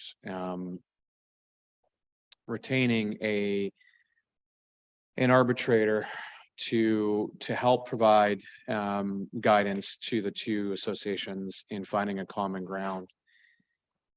And in speaking to both associations as recently as this morning and confirming their position, they both feel that they're within inches of resolving this issue, but do want a planner present to be able to ask questions and capture further information to confirm, and then be able to go back to their membership and educate and socialize. I did some quick math, assuming that we are receiving a rate of roughly around $400 to $500 per hour for a planning consultant. And with 10 one-hour sessions costing the township $5,000, I feel that both associations are confident that they could find a common ground on where they want to be and what's going to be acceptable to their communities. And I question whether or not perhaps we are looking at this at a much bigger picture than it's intended to be. We understand that the township will be undergoing an official plan exercise in the coming year. And I don't feel that anything personally, based on what I'm hearing between the two associations, needs to be changed, excluding a few caps at this point in time. So rather than going through the exercise now and then amalgamating or merging that into or converging into our greater official plan, we look at what caps need to be changed, agree to those caps being changed, and then change perhaps definitions of GFA, of lot coverage or whatever else that's going to be at a later point in time. So essentially what I'm saying is that planning is presented a plan today that's going to cost us in excess of $200,000 over a 2-year period. Again, contingencies may, plus or minus some of that. But in the end, I think something as simple as a $5,000 arbitrator could very much help resolve this issue. Thank you. Mr. Mayor, if I may, You may. I would respectfully disagree, Counselor. The amendment that was presented to council of the OPA basically tossed out the baby in the bathwater with no considerations for long-term visioning for that lake. It was just bigger, closer, more, with no considerations, in my opinion, for what that lake in some respects may have as its overall vision as a community. If it was just about numbers, we would have probably recommended the approval of it way back when it came in. Okay, but it's got to be more than that. And that's what you're hearing from communities. It's got to be more than just the numbers, bigger, closer, more, noisier, busier, all the rest of it. And that's where I think that OPA fails miserably in terms of that. And putting a mediator in that's just going to say, okay, 15, 13, 14, there we go. Still does not address a vision for that lake that is important to explore overall kind of thing going forward. And that's the things that are changing. Okay. Is that whether or not it's that vision for the 1950s that's still around, or it's a vision of Lake Muskoka where 2-story boathouses. And I know that's not what the OPA says, but what is that vision kind of thing kind of going forward? And the OPA has put forward, putting that in front of a mediator, even as a planner, there is no indication, obligation to talk to community as a whole about the vision about what that is going to establish in long term. And some councillors have talked about bigger kind of thing, having stormwater and environmental issues and offsets and all the rest of it. And there was nothing in that OPA that speaks to that kind of thing about that community overall and how that lake's going to work. Those are the things that we think we can explore with community. Those are the things that we think other communities might be interested in too, if they need to want to get bigger and closer and so on and so forth. That is valuable to the process. So just taking a look at this is let's go in and we're getting a divorce here and you're going to take the car and I'm going to take the house. No, it's far more than that in this consideration. Thanks. Your worship. Thank you. And Mr. Smith, I think you've proven my point with regards to, I think we were thinking of this as a much bigger picture than it actually is. If I may, the vision for the lake and the future vision for the lake can be rolled up in 2024, well, as we discuss the future for our township and what our official plans are going to look like. My understanding, and as the representative, the elected representative of 6 Mile Lake, and speaking with my constituents along with the 2 association presidents, I've come to understand that addressing these caps now will likely diffuse a lot of this and allow for them to wait until 2024 to finalize through the township its official plan. But as it stands right now, the most contentious components here are some of the caps that are included, or some of the issues that arise from some of the definitions and the restrictions that are included in GFA, and the cap can very much solve that. So to my point, I want to reiterate that I think a $5,000 commitment to a external planner will very much resolve this issue and allow the township to then in 2024 undergo an OPA, which would include any changes to caps for 6 Mile Lake. Thank you. Thank you. Councillor Jarvis, please. Yeah, I appreciate Councillor Graziano's comments. A very interesting concept there.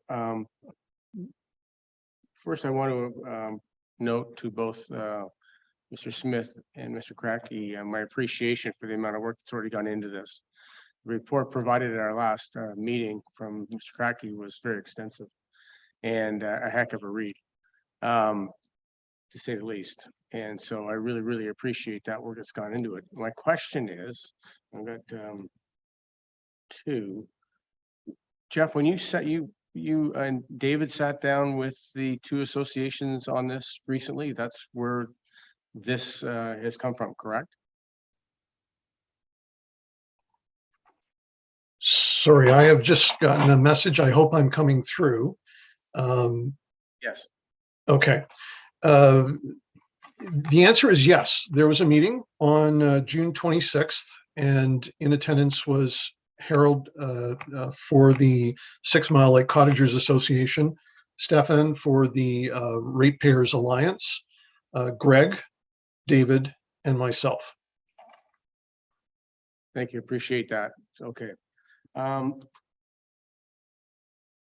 To David, if the recommendation that you put forward today is accepted, would that be helpful or be useful or be part of the process in our OP for the municipality coming up in 24, our review? Would this sort of lead into that or be helpful in our OP review? In other words, we have some of the groundwork already done when we go into our review. Right. The front end work that would be done in 2024 would definitely be useful in terms of creation of some of the tools and so on and so forth, and a bit of a learning experience when we go to talk to others. So there's some synergies with that. There's no doubt about that. It would have been kind of thing still better off, I think, if we would have rolled it all in 2024, but so be it. I'm trying and put into context the discussion we just had with a group about a very detailed process, a community plan review with when kind of I think where I'm at, which is probably 80% there, I think, towards that. Okay, overall, and thinking that would work overall, and that would feed into our discussions for 2024 in terms of things that were suggested that were maybe not included currently in ours, which then would be costed out. I would think it'd be somewhat dangerous in some respects to go ahead and do an OPA this year. And I will tell you right now, my recommendation is refusal on it. Sure. Okay. It has not changed from our beginning. And that doing that this year and then coming back next year after we do some, say at the end of 2024, whatever, coming back and trying to claw something back is going to be even harder than just working with the communities now in terms of moving forward with visioning and potential numbers and so on and so forth. So I don't know how it's going to integrate into with TC, Cognition, so on and so forth yet. Right. We were not anywhere close to that, but we know we're going to have to find some way of how to integrate, all that together. Yeah. Okay. I appreciate that. Thank you. Councilor Cooper, please.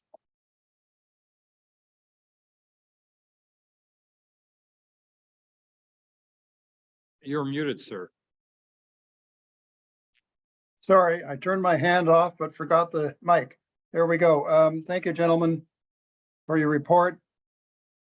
And I think it's interesting. I am very concerned about a couple of aspects. The financial side of this has already been raised. And I don't only see a huge cost with 6 Mile Lake, but any changes to any other community plans, if we offer up this kind of solution, anybody else could say, I want that too. Over the next 10 years, this could cost us a huge amount of money. And you need to remember that most of the community plans, yes, the township helped out, but I've inquired with at least 3 or 4 of those communities that it was about 1/3 of the cost of the consultant was paid by the township, 2/3 was paid by the community. So that shows community backing and interest in supporting coming up with a community plan or amending a community plan. And I think we're in a very different situation as being suggested here, which is the township runs the show. Then it's not a community plan. And furthermore, where's the survey? There's nothing here to demonstrate that there's been a survey done that gets consensus from the community. And so without a survey and consensus from the community and the involvement of the community, I like the idea of an arbitrator. But once again, you still need, if you get arbitration, it's not 4 people or 6 people sitting in a room. It's the 900 households on 6 Mile Lake that you have to engage and get their feedback. And I'm not seeing that here. So I'm quite concerned. I think we need a third option, which is having this still as community-led, supported by staff and consultants. Thank you. Councillor Hazelton, please. Thank you.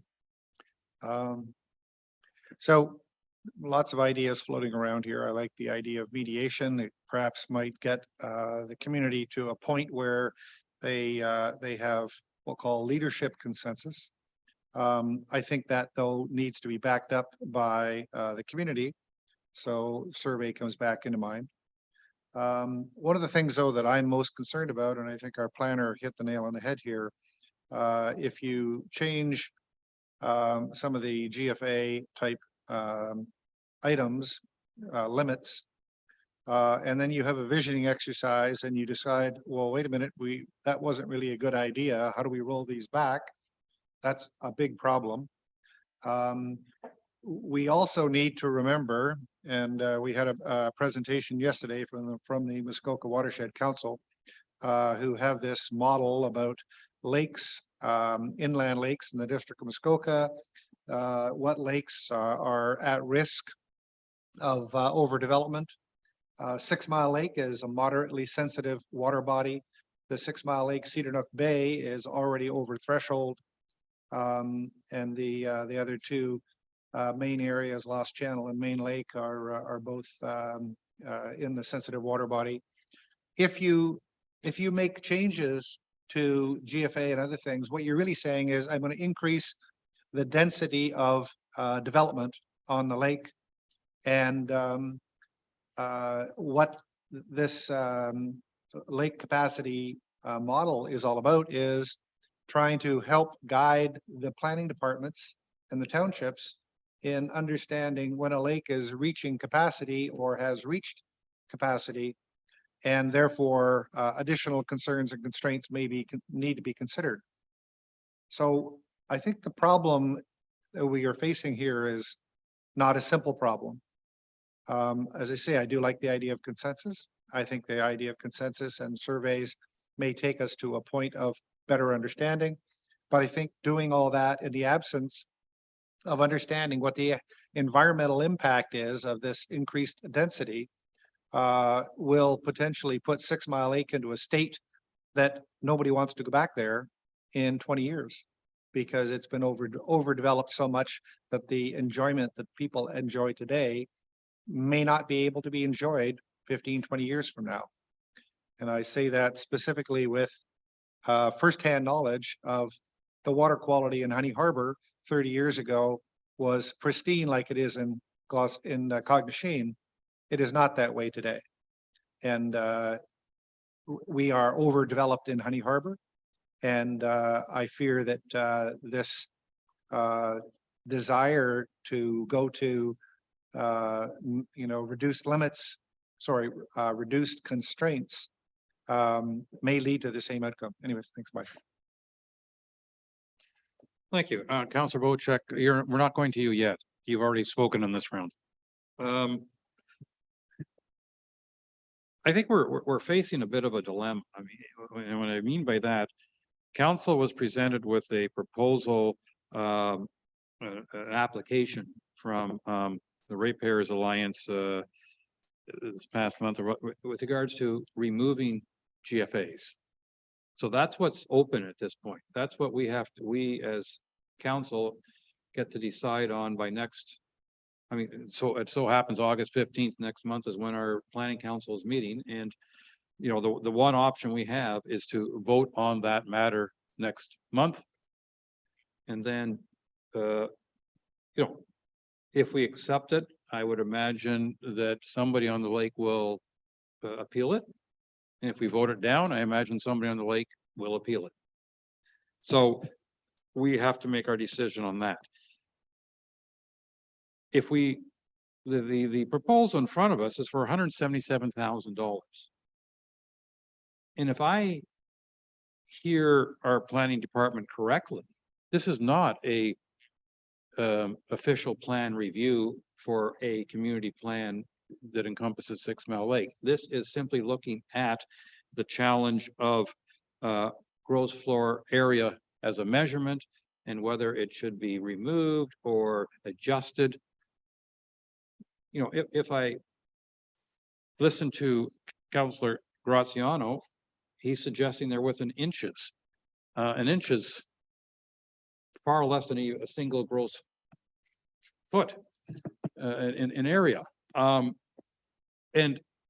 I would like evidence of that if that's true, in the sense that that would also imply, and I don't know because I haven't been part of any of those negotiations, it would also imply that the Ratepayers Alliance may be considering retaining gross floor areas as measurements if they are increased.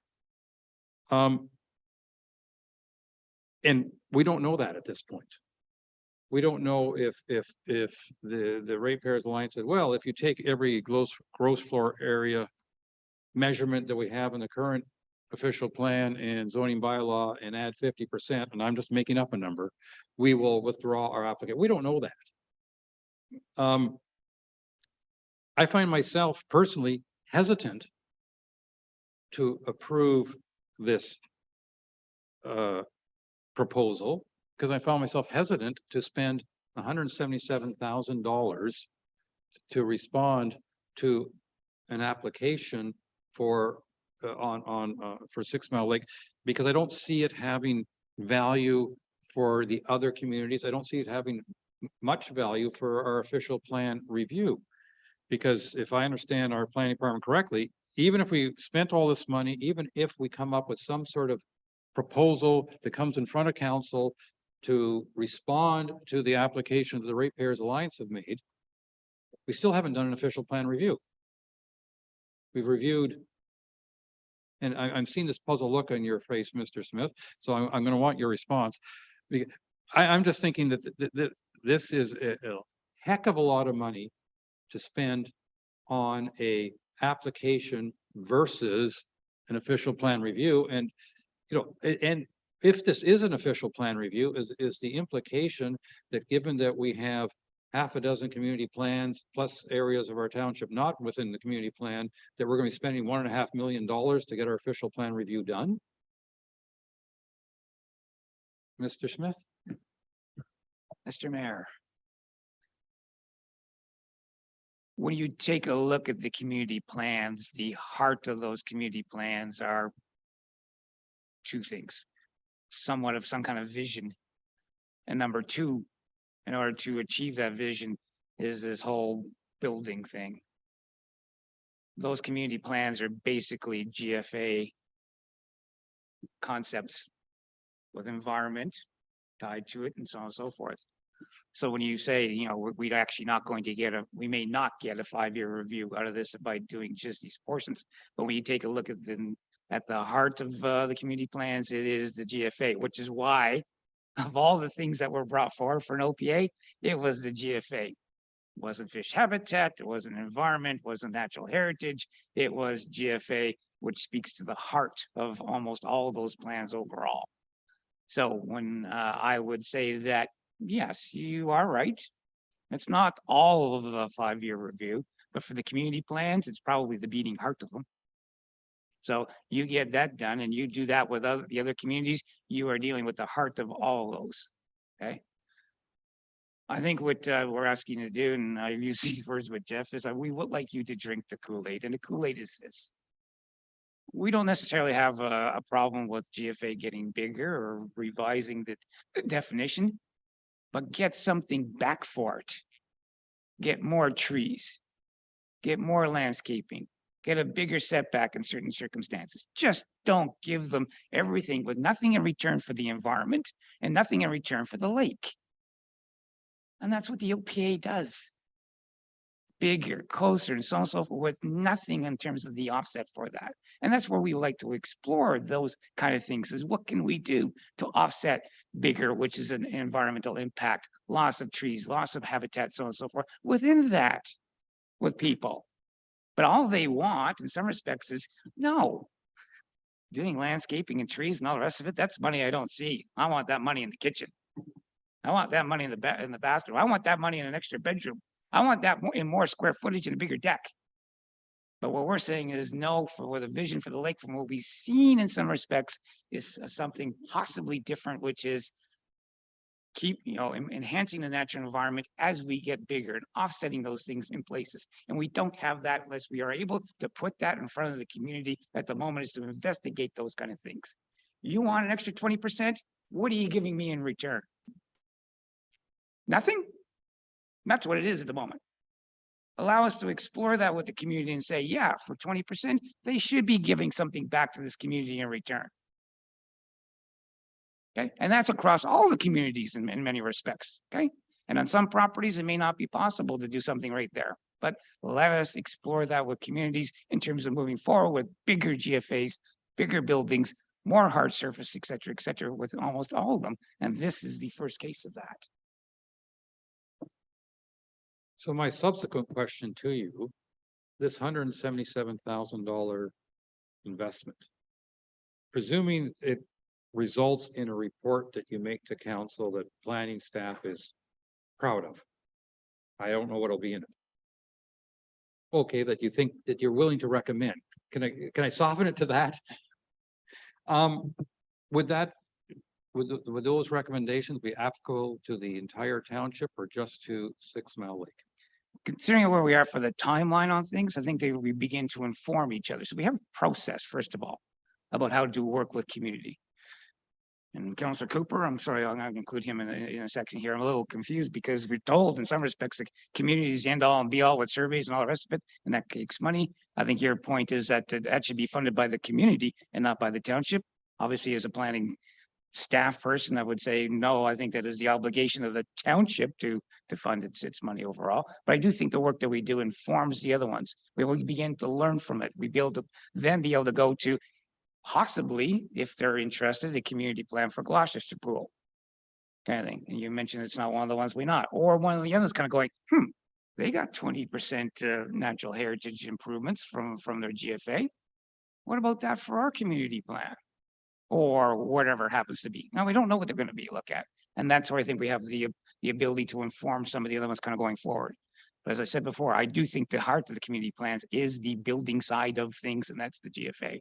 Other parts of the 5-year review, there's a whole bunch of other things that need to be done in terms of our smaller communities and so on and so forth. But take a look at what your beating hearts are and what we need to take a look at. And that's what I think where we'll end up. Thank you very much. Round 2, Councillor Bochek, please. Thank you, Mr. Mayor, and through you. I don't think I really got the answer I was looking for, but I'll ask it in a different way. In 2014, when I came onto council, we were warned when we were ratifying the official plan to not include specifics, facts or figures in the official plan. They shouldn't be in there. They should only be in the bylaws. And at that time, that advice wasn't taken by council, and council approved and ratified the official plan as it stood. Today, we find ourselves with an official plan with a bunch of facts and figures in it. In order to make changes to that, you have to open up the official plan. And that's very, very costly.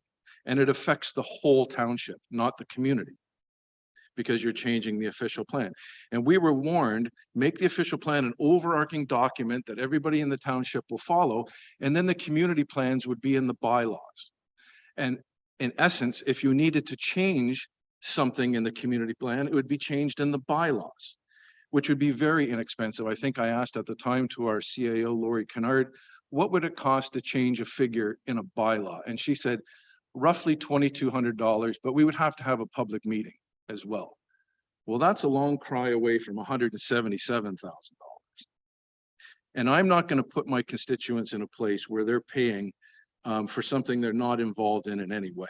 So I will reiterate, is there moving forward with an official plan and amendment in 2024, I would suggest that we look at that. Number one is get the facts and figures out of the official plan and get them in the community plan, because when another community wants to do something like this, they're going to be faced or our taxpayers are going to be faced with this huge burden, which I don't think is fair. So basically, is there any way that if the two parties on 6 Mile Lake get together and come to you and say, we've decided we want to remove the cap from the official plan, but we would like a cap of X put into the bylaws. And that's the only thing that's going to satisfy both groups. It's going to make everybody on 6 Mile Lake happy. Is that $177,000 worth? No. Can it be done for less money? I believe it can. And I believe that if the lake comes to us with a plan that says we're fine with changing the cap to whatever, and it's just a simple amendment to change the figure, I don't think we need to be going through this whole process. And I could be wrong because I'm not a planner, but it seems very arduous, very expensive, and very taxing to change a square footage from 275 square meters to whatever square meters, and the price tag is $175,000. I don't buy it. I really don't. So in saying this, I think if this resolution, it does get defeated today, I would like to present from the floor another resolution which involves the funding of a mediator to work between the two parties and bring something to our planning council. Thank you. Discuss the current motion first. Mr. Kratky, I believe I saw your hand.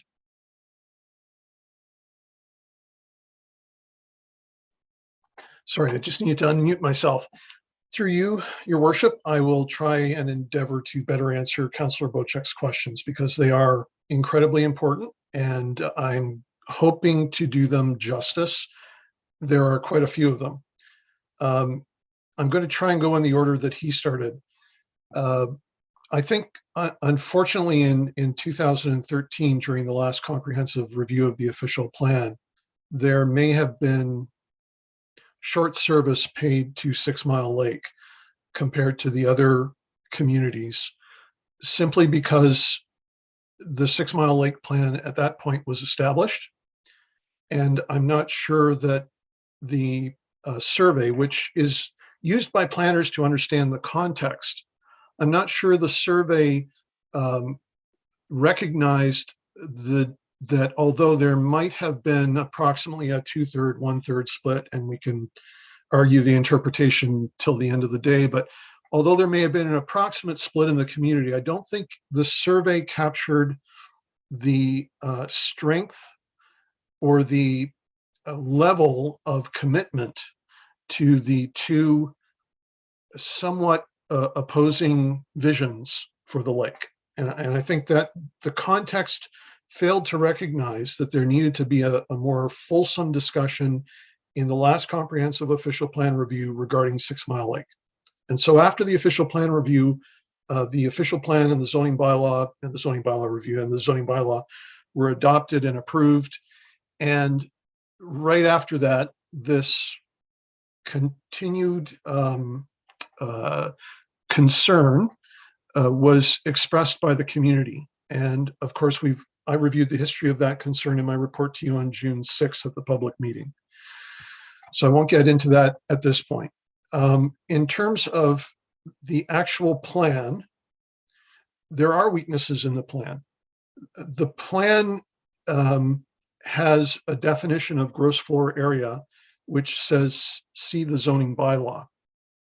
This is not, I would consider, appropriate. Plans should guide zoning bylaws. And so there should be a definition in your official plan of gross floor area, which is not detailed, but which gives guidance to the more detailed definition that would take place in the zoning bylaw. So is our plan strong in that respect? No. And I acknowledge that in my report for the June 6th meeting and in my presentation. The issue of how we move forward is the challenge.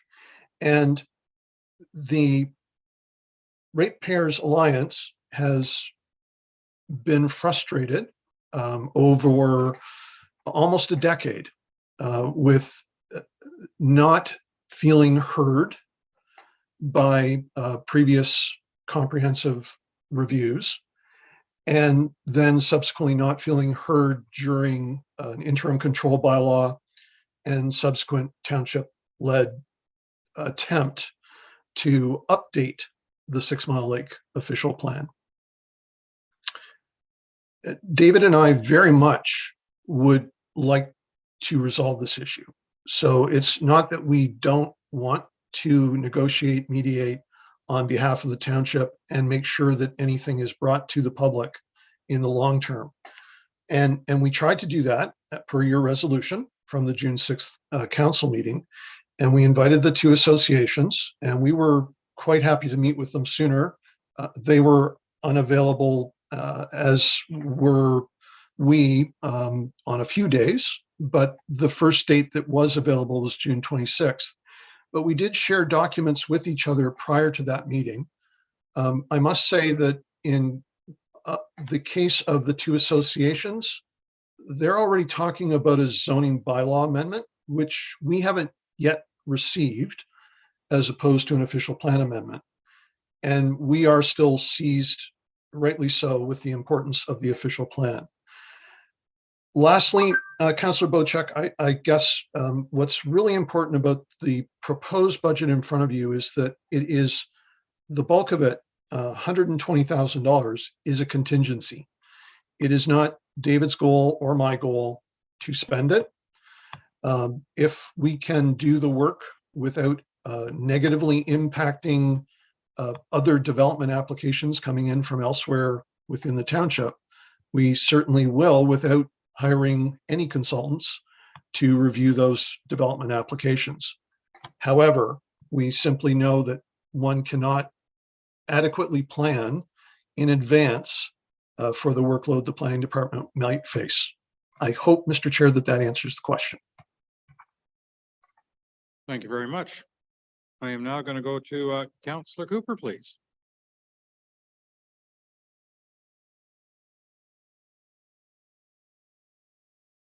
Thank you for that, Jeff, and everybody else. It's good information. I find myself still very much concerned about the financial aspects of this that have been detailed by, in particular, Councillor Bochek and our mayor. I think this is huge bucks to put a Band-Aid on a situation that really needs to be dealt with in a broader context, in my view. And I think there's some things that, so I'm making comments here only, but I think they're worthy of making. The, you know, I heard a little bit earlier on this morning about removing GFA as a tool. It's just simply a tool, a measurement tool. It's like saying, we're going to get rid of metric. Give me a break. It's simply a way to measure the size of a building. And if you want more area, you add to the cap. So it's a size cap issue, not a tool like GFA. So I think that's important to remember.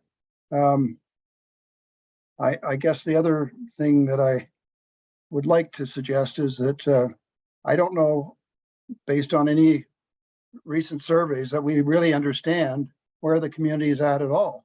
And I know I've mentioned it 20 times, but if you don't have a survey, you don't have the information from your community. And I think my guess is that we may, in this case, be catering to a minority. And that is very concerning to me. So I think we need to show that we are representing as many people as we possibly can engage in that community, and not to have done that would be disturbing to me. Thank you. Thank you. Councillor Graziano, please. Your hand was up before his. Okay. Councillor Jarvis, please. Thank you, Councillor Graziano.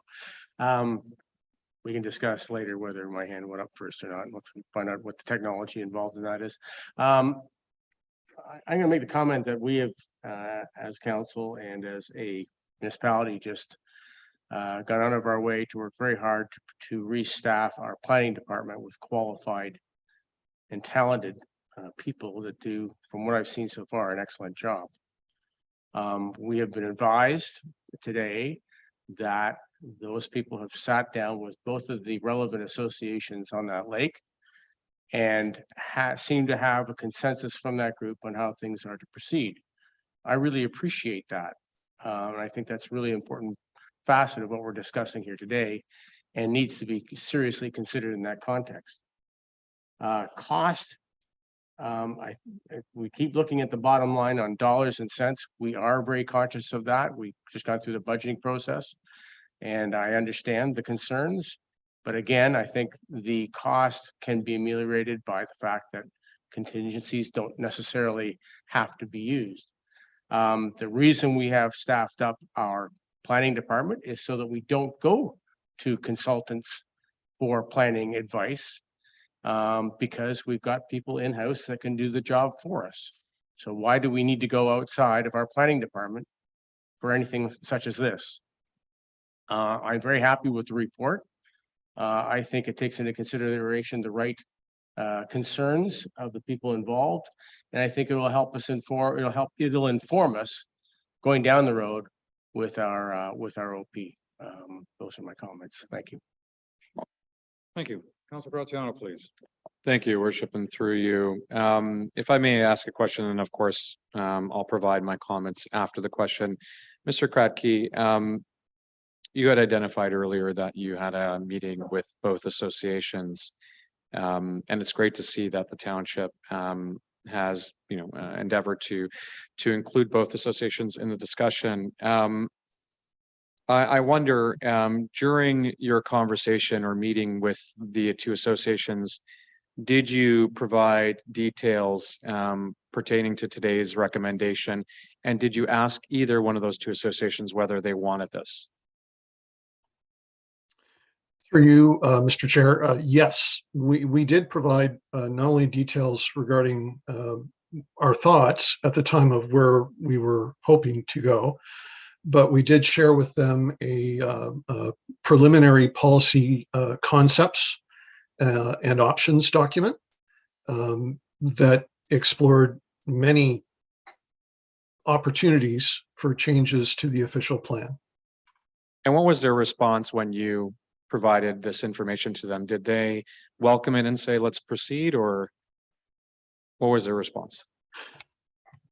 Through you again, Mr. Mayor, the response, I think, can be characterized best as both David and I tried in our joint report to you as the Cottagers Association being keenly interested and the Ratepayers Alliance being interested, but unwilling to commit to a path or a future set of actions or undertakings until such time as you, the council, had considered this matter and made your viewpoints known.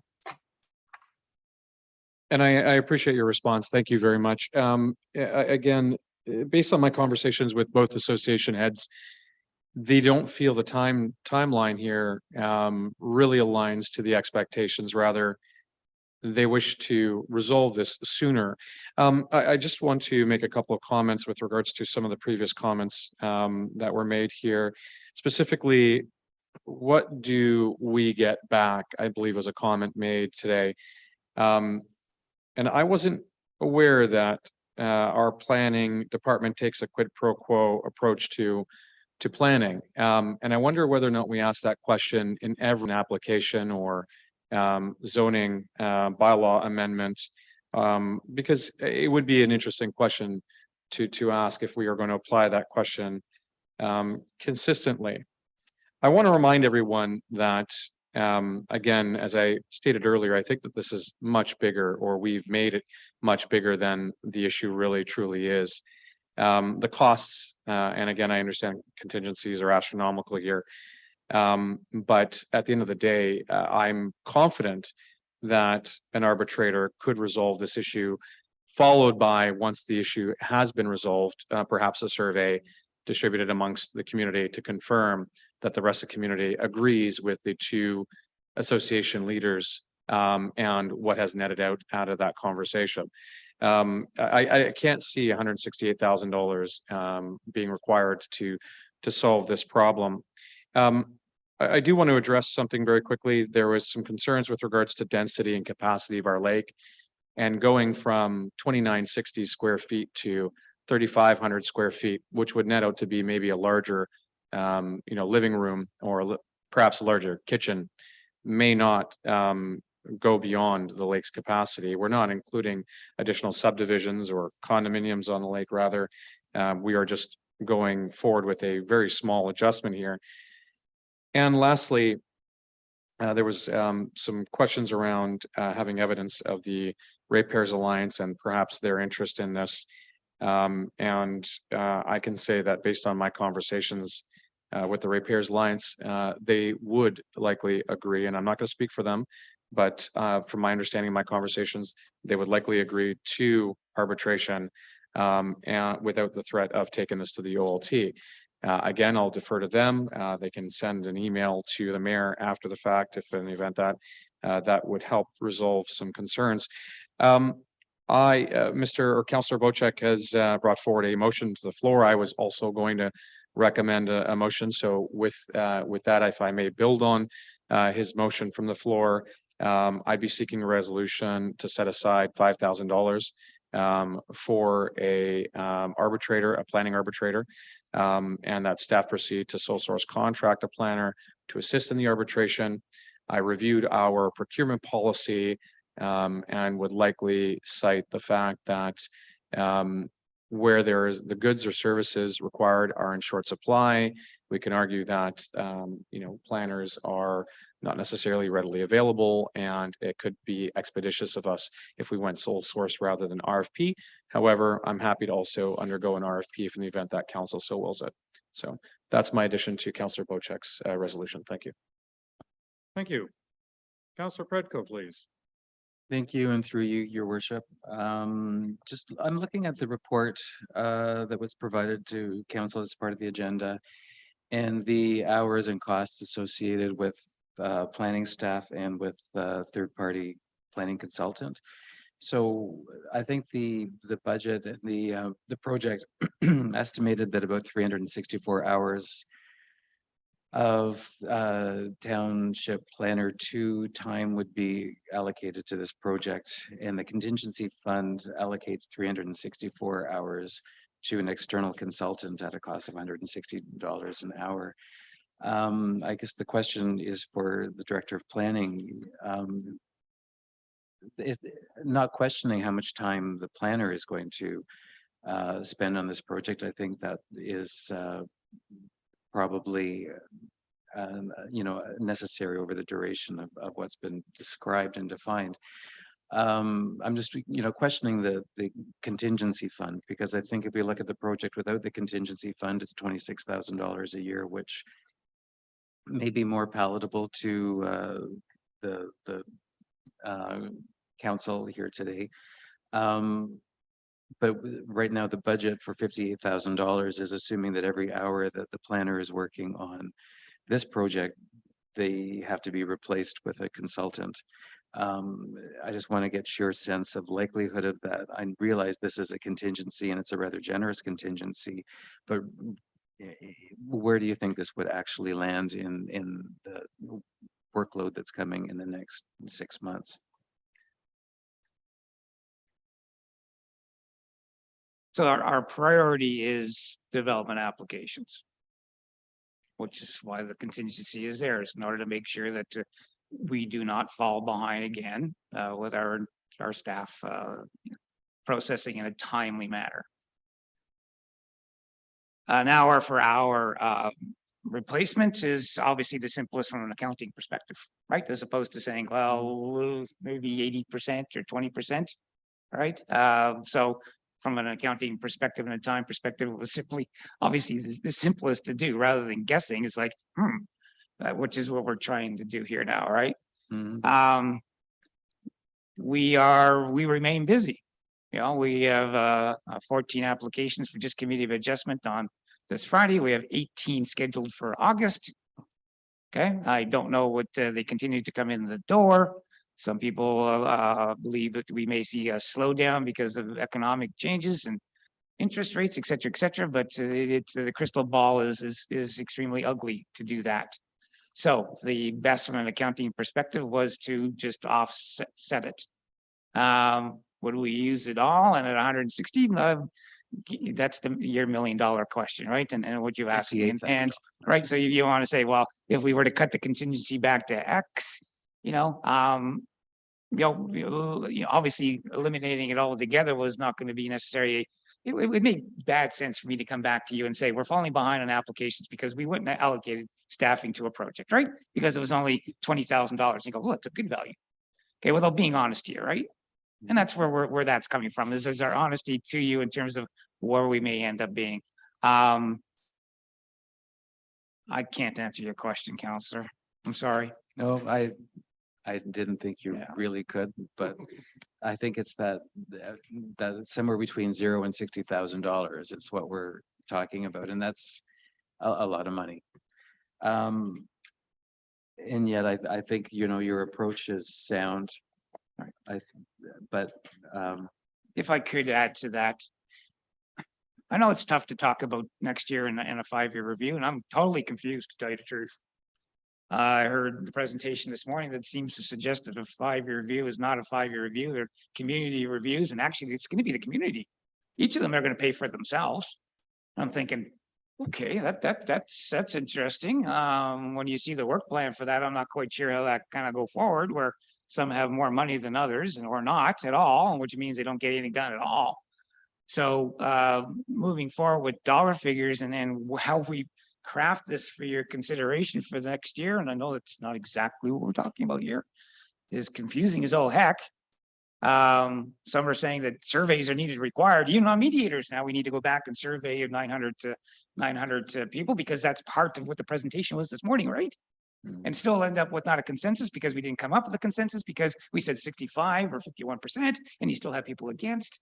Oh boy, my head is spinning, counselors, for all of you.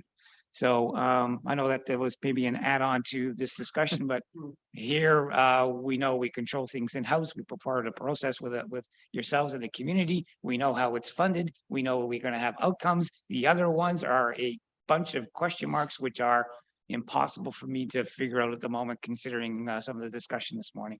Sorry, thank you. And the final follow-up on that is, I'm sure you've had conversations with Julie about the contingency fund being part of the OP reserve fund versus the general working reserve fund, and this is not part of what could be considered an OP review. I left that to finance to figure out. I'm sure that she finds other opportunities, maybe a different one that she would make that recommendation or make that change within the reserve funds, but it's beyond my knowledge base to say where it should sit. Okay, thank you. All right, Councilor Cooper, you've already spoken in this round, so I'd like to make some comments and see if we can't come to some sort of conclusion with this item. I think the conversation has been very interesting. It's been an hour. And I'll tell you where my considering, I mean, when I look at this report, it's not only saying that, if you'd come forward to us and asked for $16,000 for a planning student for the fall, I wouldn't have hesitated. Or if you came to us and even asked for $10,000 for extra mailing costs and things like that, I wouldn't have hesitated. I don't think that's the issue in front of us. I think the issue in front of us is you're suggesting that over the next 8 months, one of your staff members is going to be working basically full-time on this project. And that's where I hesitate. And I hesitate because, one,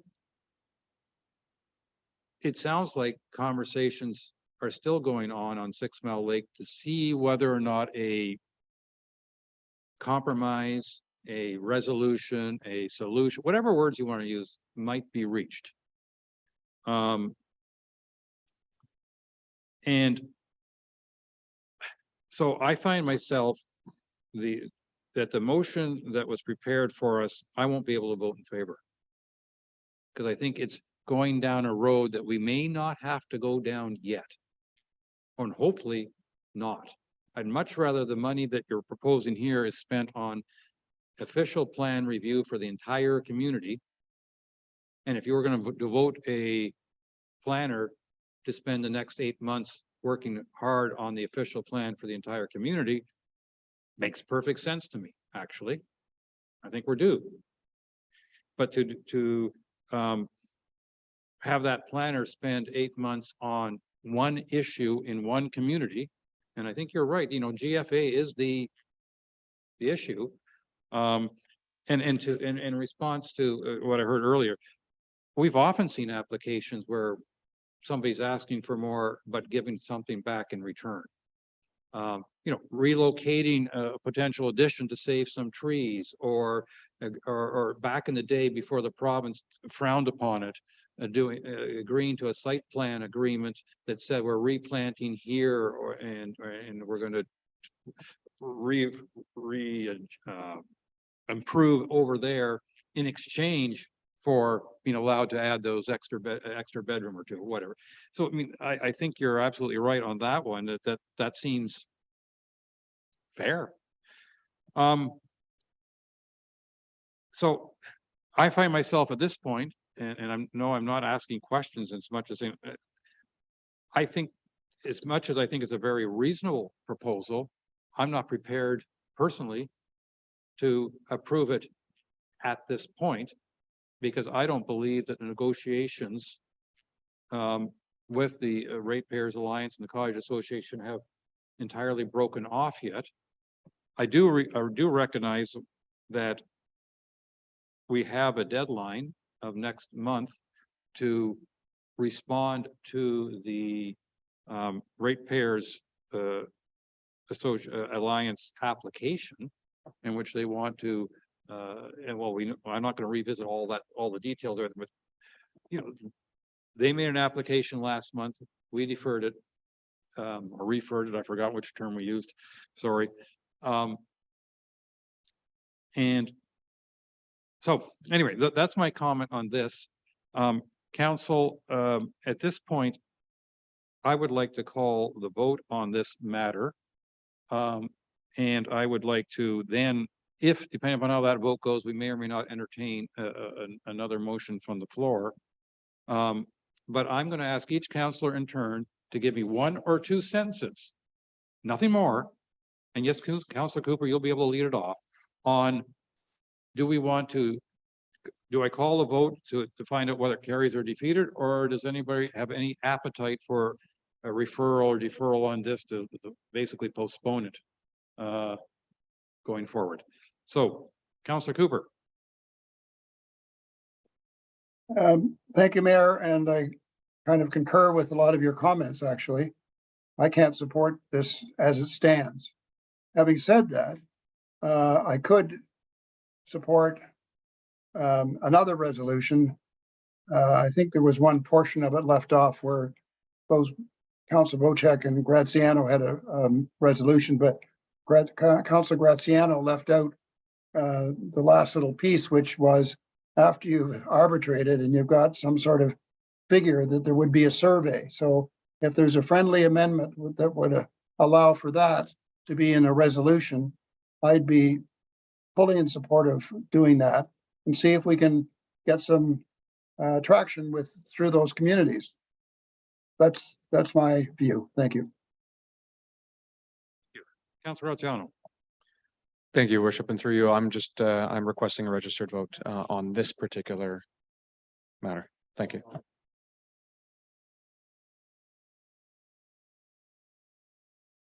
Councillor Jarvis. My final comment would be that I'm having trouble understanding how we seem to be in conflict here. We've got a planning department that has gone out to the relevant associations to get their input. They've come back with a report as a result of that input, and they put a recommendation to me that is quite reasonable. So I'm happy that we have a recorded vote on this. And my preference would be to see this move forward. Thanks. Thank you. Councilor Bocheck. Yes, and thank you through Mr. Mayor. I have an obligation to the entire township, not just to 6 Mile Lake or either of the parties on 6 Mile Lake.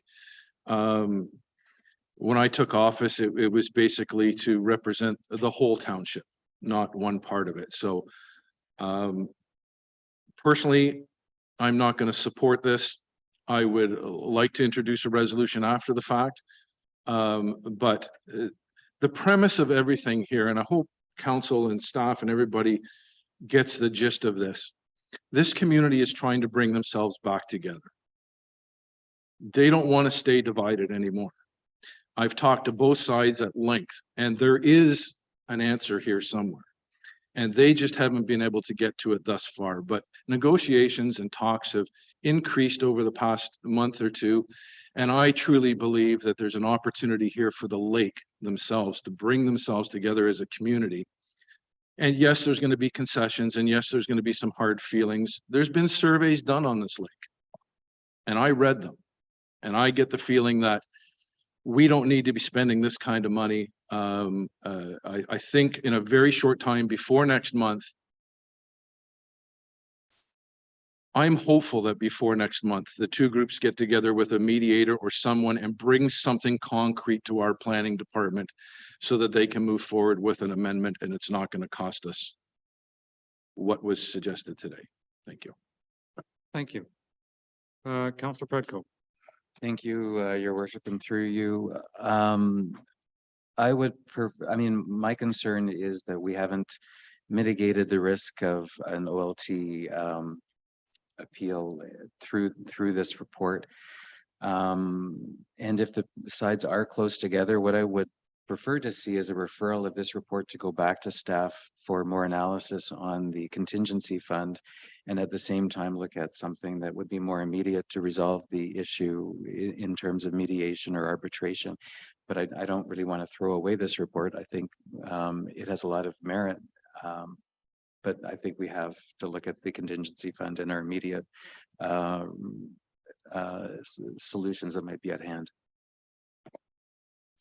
All right, thank you. And I think that I know, I'm confident that staff understands that if this motion is defeated, we're not throwing away the report. We appreciate all the input, and we're just trying to, from a council perspective, want to go further. I mean, it's not like topic's over. All right. Based on all this, I'm going to read the motion that we currently have in front of us, and I'm going to call the vote. I beg your pardon? Oh, you're going to call the vote after I do the reading because Councilor Graziano has asked you to take over that portion of my job. Correct. Okay, got it. Moved by Councilor Hazelton, second by Councilor Graziano, be it resolved that Council for the Township of Georgian Bay authorizes staff to begin a review of the size of dwelling policy subsection F.5.9 of the Township Official Plan with a focus on subsection F.5.9.7 in the official plan, the 6 Mile Lake Waterfront Community Policies, and that staff provide to council for information purposes a draft work plan setting out the various steps, tasks, and tentative timeline for said review, and that funding budget for 2023 of $88,500 be drawn from the working fund reserves for the following: $16,100 for a planning student, $10,000 for operational funding, and a contingency of $62,400 for external consulting planners to process, review planning act development applications, and that funding pre-budget approval for 2024 of $16,100 for a planning student, January-March 2024, $10,000 operational funding, and contingency of $62,400 for external consulting planners to process, review planning act development applications, and that 023-03 be deferred until such time as determined by the planning department, and that council approves the distribution of an information letter to be sent by mail to 6 Mile Lake residents, informing them of the process review as set out in this report. Madam Clerk, if you don't mind taking the vote, please. Let the record show that Councilor Graziano has requested a recorded vote. Councilor Graziano, how do you vote? No. Counselor Hazelton, how do you vote? Counselor Jarvis, how do you vote? Yes. Counselor Predko, how do you vote? No. Counselor Bocheck, how do you vote? No. Counselor Cooper, how do you vote? No. Mayor Kutsier, how do you vote? No. Let the record show the motion's defeated, 1-6.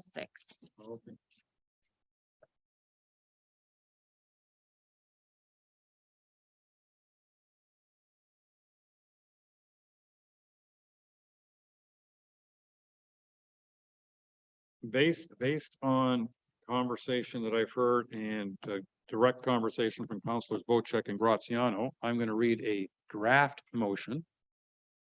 And that draft motion is, be it resolved that council directs staff to retain a mediator to address the gross floor area amendment per 022-03 between the 6 Mile Lake Ratepayers Alliance and the 6 Mile Lake Cottage Association, and that council authorize up to $5,000 from the working operating fund for the cost of mediation.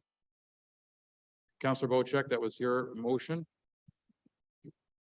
Yes, your Mayor, and if I may indulge you to add on to that motion, that if by the date that planning department has put forward, I think it was August the 26th, August the 15th, if there has been no rationalization or no commitment by that point in time, that we revisit this motion that was put in front of us today, because it would be the only alternative. The planning department's motion, yes. If I may, your worship. One moment. Yeah. please. Sorry, I want to try to understand what you're saying. So if by the time that was slated, August 15th or whatever it was, if there hasn't been a satisfactory mediation and decision to bring to our planning department, that we revisit the current motion that was on the floor today. In other words, we're putting a timeline and a deadline to get things done in an expedient manner. Well, and I think if I may, the original motion from last month, the application, the deadline for a council decision is August 15th. So I think we're going to be facing this issue next month one way or another. If I may add to this. You may now. So if I make a friendly amendment, perhaps to Councillor Bocheck's intent, rather than saying that it has to be resolved by August the 15th, we have a confirmation from the Ratepayers Alliance by August the 15th that they will hold on any movement forward to the OLT until should we pass 10 sessions or 10 meetings with a arbitrator today have concluded, so that the matter comes back to council if a resolution hasn't been found by the 10th mediation. But the first step is that the Ratepayers Alliance has to commit to the 10 mediation meetings, and they have to put their matter on hold until after that. Does that make sense? And is that possible? Through you, Mr. Mayor, I would agree to that amendment. If it's within the municipal act to allow. Well, I'm going to propose an amendment to the amendment, and that is adding, and that staff report back to council at the next planning council meeting. So at that point, they can report on what progress there is, and we can in effect revisit this next meeting. Because personally, I think next meeting, we're going to have to revisit it one way or another. I'm not getting too many head nods, but Councilor Cooper. I can support this on the condition that there will be a survey of the community. And if there isn't, we can have consensus among 6 people. We don't have necessarily that support. So this needs to, the outcome from this needs to lead to a survey. It's in my view. Otherwise, I can't support it because we're leaving the public out of it. Thank you.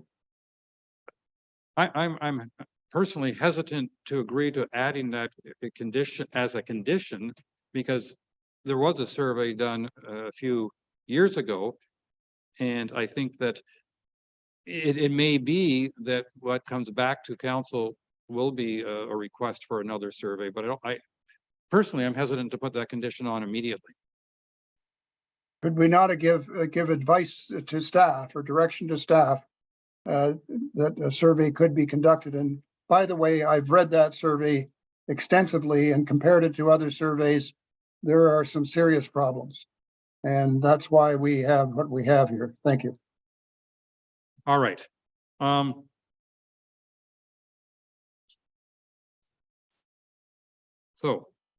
Councilors Bocheck and Graziano, do you want to make any reference to a survey on this motion? Sorry, Councilor Bocheck? I hear what Councillor Cooper is saying, and I dove into that survey at great length, and I don't disagree with his analysis of that survey. However, I don't believe it needs to be attached to this resolution. I think it's an evolution that will probably happen, if need happen, after this stage. So as the mover and shaker of this resolution, I would oppose the amendment of Councillor Cooper. You're a mover. He's the shaker. I'm a mover. Councilor Graziano. Thank you, Your Worship. And I would agree with Councillor Bocheck. This matter, once concluded, would have to come back to council anyways. And so once the two associations amongst the community has come to an agreement, it would have to come back to council. And at that time, suffice it that the survey has been concluded and the community agrees, would likely satisfy Councillor Cooper's requirement or pre-requirement anyways. And Councillor Cooper, it'd be a recommendation. I think, both associations have heard that today and will likely take that into consideration. But I think for us to get the conversations concluded and for at least the largest issue to be resolved, both parties need to come into this in good faith and without other preconditions. Thank you. All right, thank you. So currently, the motion reads, moved by Councillor Bocheck, seconded by Councillor Graziano. Be it resolved that council directs staff to retain a mediator to address the gross floor area amendment per 022-03 between the 6 Mile Lake Ratepayer Alliance and the 6 Mile Lake Cottagers Association. And that council authorize up to $5,000 from the working operating fund for the cost of the mediation. And that staff report back to council at the next, on this matter, at the next planning council, which is August 15th. I have a bit of a question about the wording, sir, Mayor. And that is that it says gross floor area when are we not talking about size caps? We're not getting rid of the term gross floor area. Well, the original application last month was getting rid of gross floor area in the official plan. Yes. But why does it have to talk about it here? The gross floor area is a measurement tool. We're talking, I thought, about size caps. But the thing is, this is regards to the application 022-03, which was around gross floor area. Size caps in gross floor area. Is it not size caps that we're talking about here for gross floor area? No, I mean, my understanding was that the application that was in front of us last month was to the removal of the gross floor area in the official plan. And the compromise that the mediator may come to is a size cap. We don't know. I'm sorry, but with that vagary in there, there's no way of getting rid of gross floor area. It covers the entire township. That's a terminology that we have, and I very much doubt that'll be ever changed. So I'm sorry, I can't support it unless we are more specific here. Thank you. Any other comments? Councillor Bocheck. Yeah, I understand what Councillor Cooper is saying, that gross floor area in his context is an adjective, in my context, it's a noun. And the noun has a description of cap in it. So it's semantics as far as I'm concerned. I would like a recorded vote on this, please, Your Honor. Yep. Thank you. And if I may, I'm a judge now. Wow. sorry, thank you, and I didn't mean to interrupt. If I may also add just a small wordsmithing here as well. Rather than mediator, can we put planning mediator? So it identifies a person as a planner and mediator rather than just a general mediator. Okay. Thank you. All right. Does anyone need the motion read again? Okay. Over to you. You get to call the vote, please. Let the record show Counselor Bocheck has requested a recorded vote. Counselor Bocheck, how do you vote? Yay. Counselor Cooper, how do you vote? A,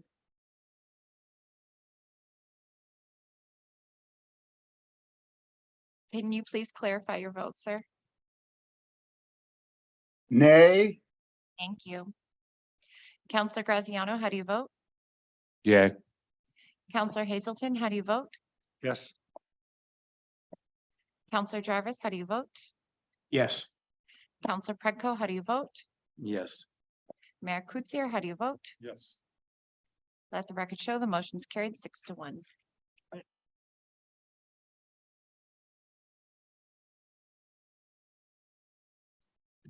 Council, we're now at noon, and I'm going to give you a choice, a 10-minute break or a lunch break. Would anybody want to break for lunch and save the rest of this meeting, including the potential closed for after lunch? Or do you want a 10-minute break and see if we can get it done, the whole thing done before lunch? And I have no idea whether that will work or not. Your worship, if I may. We Okay. have people in council today, and perhaps out of respect for them, we just break for 10 minutes and conclude. Okay, everybody's agreeable. Well, let's reconvene at 12:10, please.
one for 13 Joseph Street. To Mr. our Mayor. planning department. Yeah, thanks. That's what we're here for. Deeming bylaws are something that council is actually familiar with. The shore road allowances, typically, a lot of them come with deeming bylaws, part of that process. So it is something the township does on a relatively frequent period. This deeming bylaw, however, is attached to a requirement on a consent that was given. It was for a lot enlargement or a piece next door to being added to a lot under the act. Once you have a lot in a plan of subdivision, which is what we're talking about here, you can't merge anything with it. They have what we call Teflon. So in order to get to the little sliver they want to add to their lot, we get rid of this Teflon effect on a lot in a plan of subdivision by passing a deeming bylaw. That deeming bylaw just changes its legal understanding around and then says that when you own lot A, which is your first lot, and you're buying this little sliver next door, you can't sell one without the other, which is what our intent is. So in order to do that, it requires council to pass deeming bylaws, which we do on shore road allowances, because on the shore road allowance, that shore road allowance is then attached to the parcel itself, right? So same concept there as it is here. So for Cooper, we recommend the council enact a bylaw to deem lot 25 plan 1 and 112 not to be within a registered plan of subdivision, and the clerk be directed to provide certified copy of the bylaw to the clerk of the district of Muskoka as per section 5026 of the Planning Act. Thank you. Councilor Bocek. Thank you. And through you, Mr. Mayor, would this be recognized as Part A and Part B, or would this be all become Part A?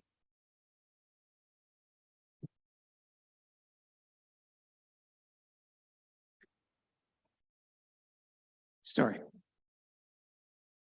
I'm going to take a look at the picture in B, okay, on your report. Proposed lot addition. Okay.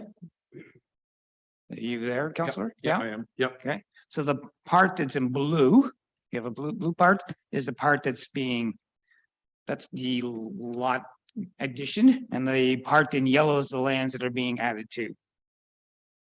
Does that actually answer the question? At the end of the day, the blue and the yellow are to be considered one lot.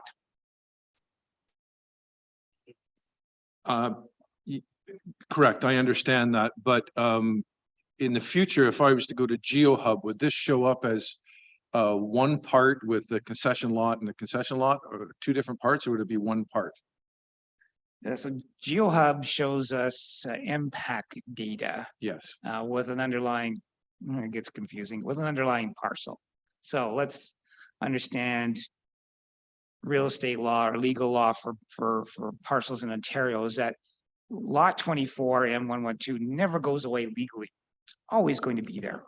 Okay, but its total description when these people go to sell their property will be lot 24 and 112 and part whatever it is on the 35R plan going forward. How it looks in GeoHub is that we hope that after the survey gets registered and the deeming bylaw is given to the district, that everything kind of comes together at the end of the day.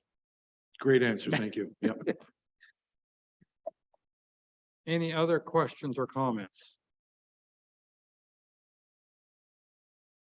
I have moved by Councillor Cooper, seconded by Councillor Bocek. Be it resolved that Council enact bylaw 2023-076 to deem lot 25 on Plan M-112 to not be within a registered plan of subdivision, and that the clerk be directed to provide a certified copy of the deeming bylaw to the clerk of the District of Muskoka per section 5026 of the Planning Act. All those in favor? And that is carried.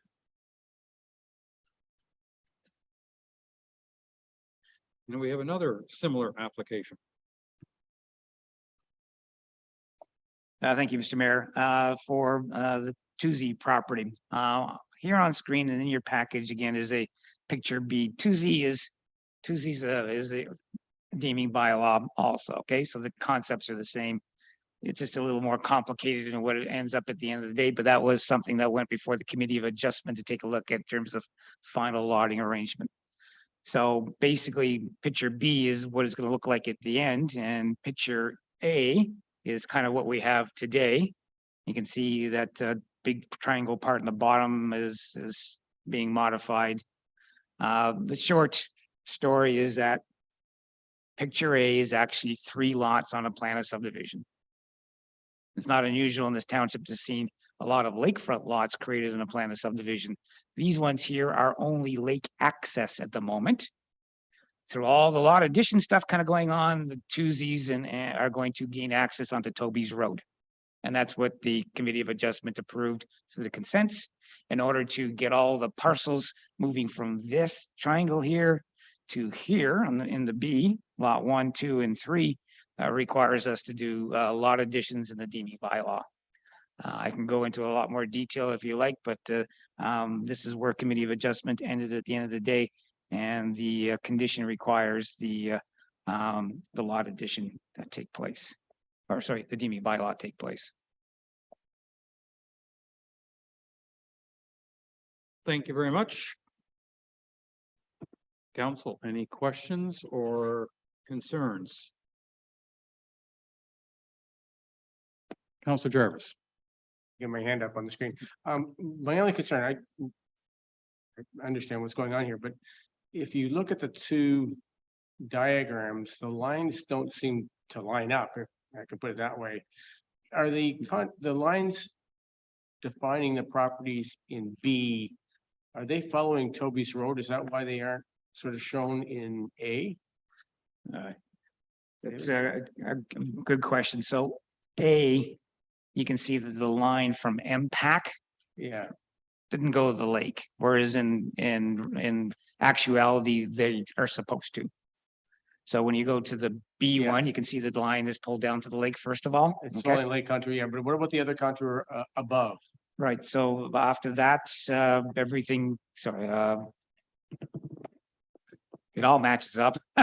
Yeah, I figured. That's all I can say. But on the first one, it doesn't show this extra section that goes to Toby Road.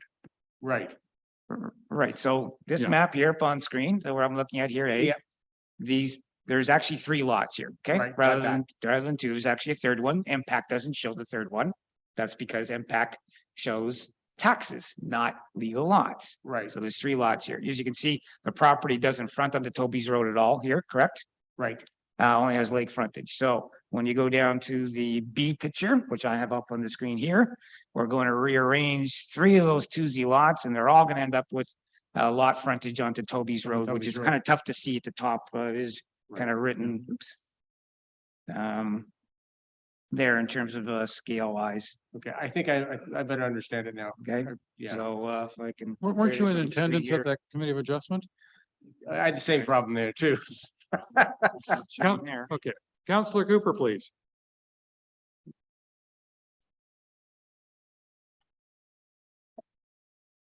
Yes, thank you, Mayor. And I moved my screen around so you could see my yellow hand. My wall's yellow too. Yeah, so my one question here is I'm having difficulty finding it, but the measurement, this is a survey. And I'm trying to see on the survey where the high water mark is. Is it the water's edge or the high water mark that has been used here? And if it is the high water mark, great. If it's not, why not? Didn't come into play at all in terms of what we're having in terms of the deeming bylaw, so it's not showing. Would it not have an impact on the size of the lot? Size of the lot is shown by the legal description provided by the applicants, and what we have here from the surveyor was the parcel picture as proposed, so, and this is tied to their consent. Well, that's lovely, but I thought we were using the high water mark for all planning applications. We're talking about size of deeming bylaw here, Counselor, so it didn't come into play in terms of any review. But the high water mark, I presume, would have to be shown if they were to make an application, a building application, if it was going to be considered at that point. I would. That's for them to apply at the time of building permit, so. Okay. Councilor Bocek, please. Thank you. And through you, Mr. Mayor, question for our planning department. The property that is adjacent or abutting this property between the property line and Toby's Road is not owned by the property owner. Am I correct there? That's correct. There's land swaps going on between the Tuzis and the Bush family. Okay, And that's why a lot of additions are happening. So the property above it where my cursor is here on the screen is owned by the Bush family. The right. Bush family is exchanging properties with the Tuzi family in order to give the Tuzi family access to Toby's Road. Okay, my question was, should we be approving this deeming bylaw before there's some license of occupation or some way for these properties that are going to be accessible to Toby's Road, that has been put into place before we move ahead with the deeming bylaw? Because if we move ahead with the deeming bylaw and they have no access off of Toby Road because the Bush family says, not going to make that happen. I'm just wondering if we're in the right order here. And I don't know. And that's why I'm Right. asking the question. So the report highlights say that this is tied to consent approvals 2304, 2305, 2307, 2308A, and 2308B. So all that's been approved provisionally already. All of those lot arrangements, access on the Toby Road, all that's been provisionally approved. The piece that's missing is this deeming bylaw. Thanks for giving me the understanding. Appreciate it. Seeing no other hands raised, I have it moved by Councillor Bocek, seconded by Councillor Predko. Be it resolved, the Council enact bylaw 2023-077 to deem Lot 6, Lot 7, and Lot 8 on Plan M82 to not be within a registered plan of subdivision. And that the clerk be directed to provide a certified copy of the deeming bylaw to the clerk of the District of Muskoka per section 5026 of the Planning Act. All those in favor? And that is carried. Thank you, Council. All right. And now we're going into the staff reports section of our report. In regard to an OLT settlement proposal.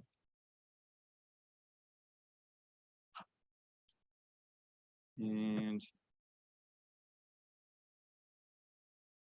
I believe that is.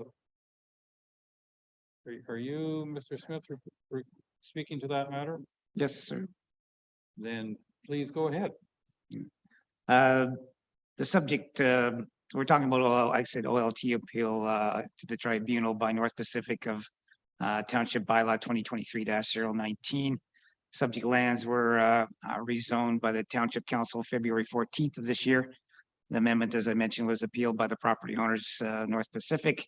We took a look at their appeal issues and so on and so forth, and we did enter into negotiations with their planner hired by North Pacific, and we have reached a tentative settlement that we believe would save township legal costs and planning costs that would have been incurred if the appeal would have been proceeded to a full tribunal hearing. Our legal counsel, Pickfield, has taken a look at the settlement, and there's no issues with that. We expect that in this particular case, it's well worth to settle on this particular case than to go to the OLT and to fight it. The history, as you may recall, is that the property itself prior to the 2014 bylaw that's currently in place was zoned rural, which gave the property owner a number of uses within that bylaw. For some reason, the property was changed to an open space zoning in the 2014 bylaw. North Pacific, as the owners noticed that last year, they had talked to the township. Township council actually waived the fees for their application. We processed the zoning. We did think at the time it was appropriate to not include all of the rural uses on the property, which that bylaw was passed. It was appealed. We've had negotiations with the planner for North Pacific and agreed that adding things such as agriculture and forestry back into the bylaws through a settlement would be appropriate in this particular circumstance. So we recommend that the acting director of planning, myself, and/or township legal counsel be authorized to finish the settlement agreement off as recommended by the planning department for North Pacific for 1300 Honey Harbor Road. We didn't include the settlement actual bylaw in your package because this is a kind of an open package, but in essence, it expands the rural uses back to what their neighbors have in this particular case. All right. So if there's any detailed discussion, we'll have to go into closed in that regard. If there's just general comments or willingness to approve, we do not. Councillor Jarvis. In essence, what we're doing is just correcting an error made in 2014. Yeah, I could characterize as that, yes. Thank you. Any other comments? Well, then I'm going to read the motion. I have moved by Councillor Cooper, seconded by Councillor Jarvis. Be it resolved that the acting director of planning and or township legal counsel be authorized to sign a settlement agreement as recommended by the planning department with North Pacific Investments for 1300 Honey Harbor Road. All those in favor? And that is carried. Thank you. All right. That means we're not going into closed. And are we aware of any new business? Is that, Councillor Jarvis, are you putting forward an item of new business? Okay, all right. Given that, I now have moved by Councillor Cooper, seconded by Councillor Hazelton. Be it resolved, the Council Township of Georgian Bay. Well, no, we don't need that. Sorry. Ignore that. We're not rising from closed.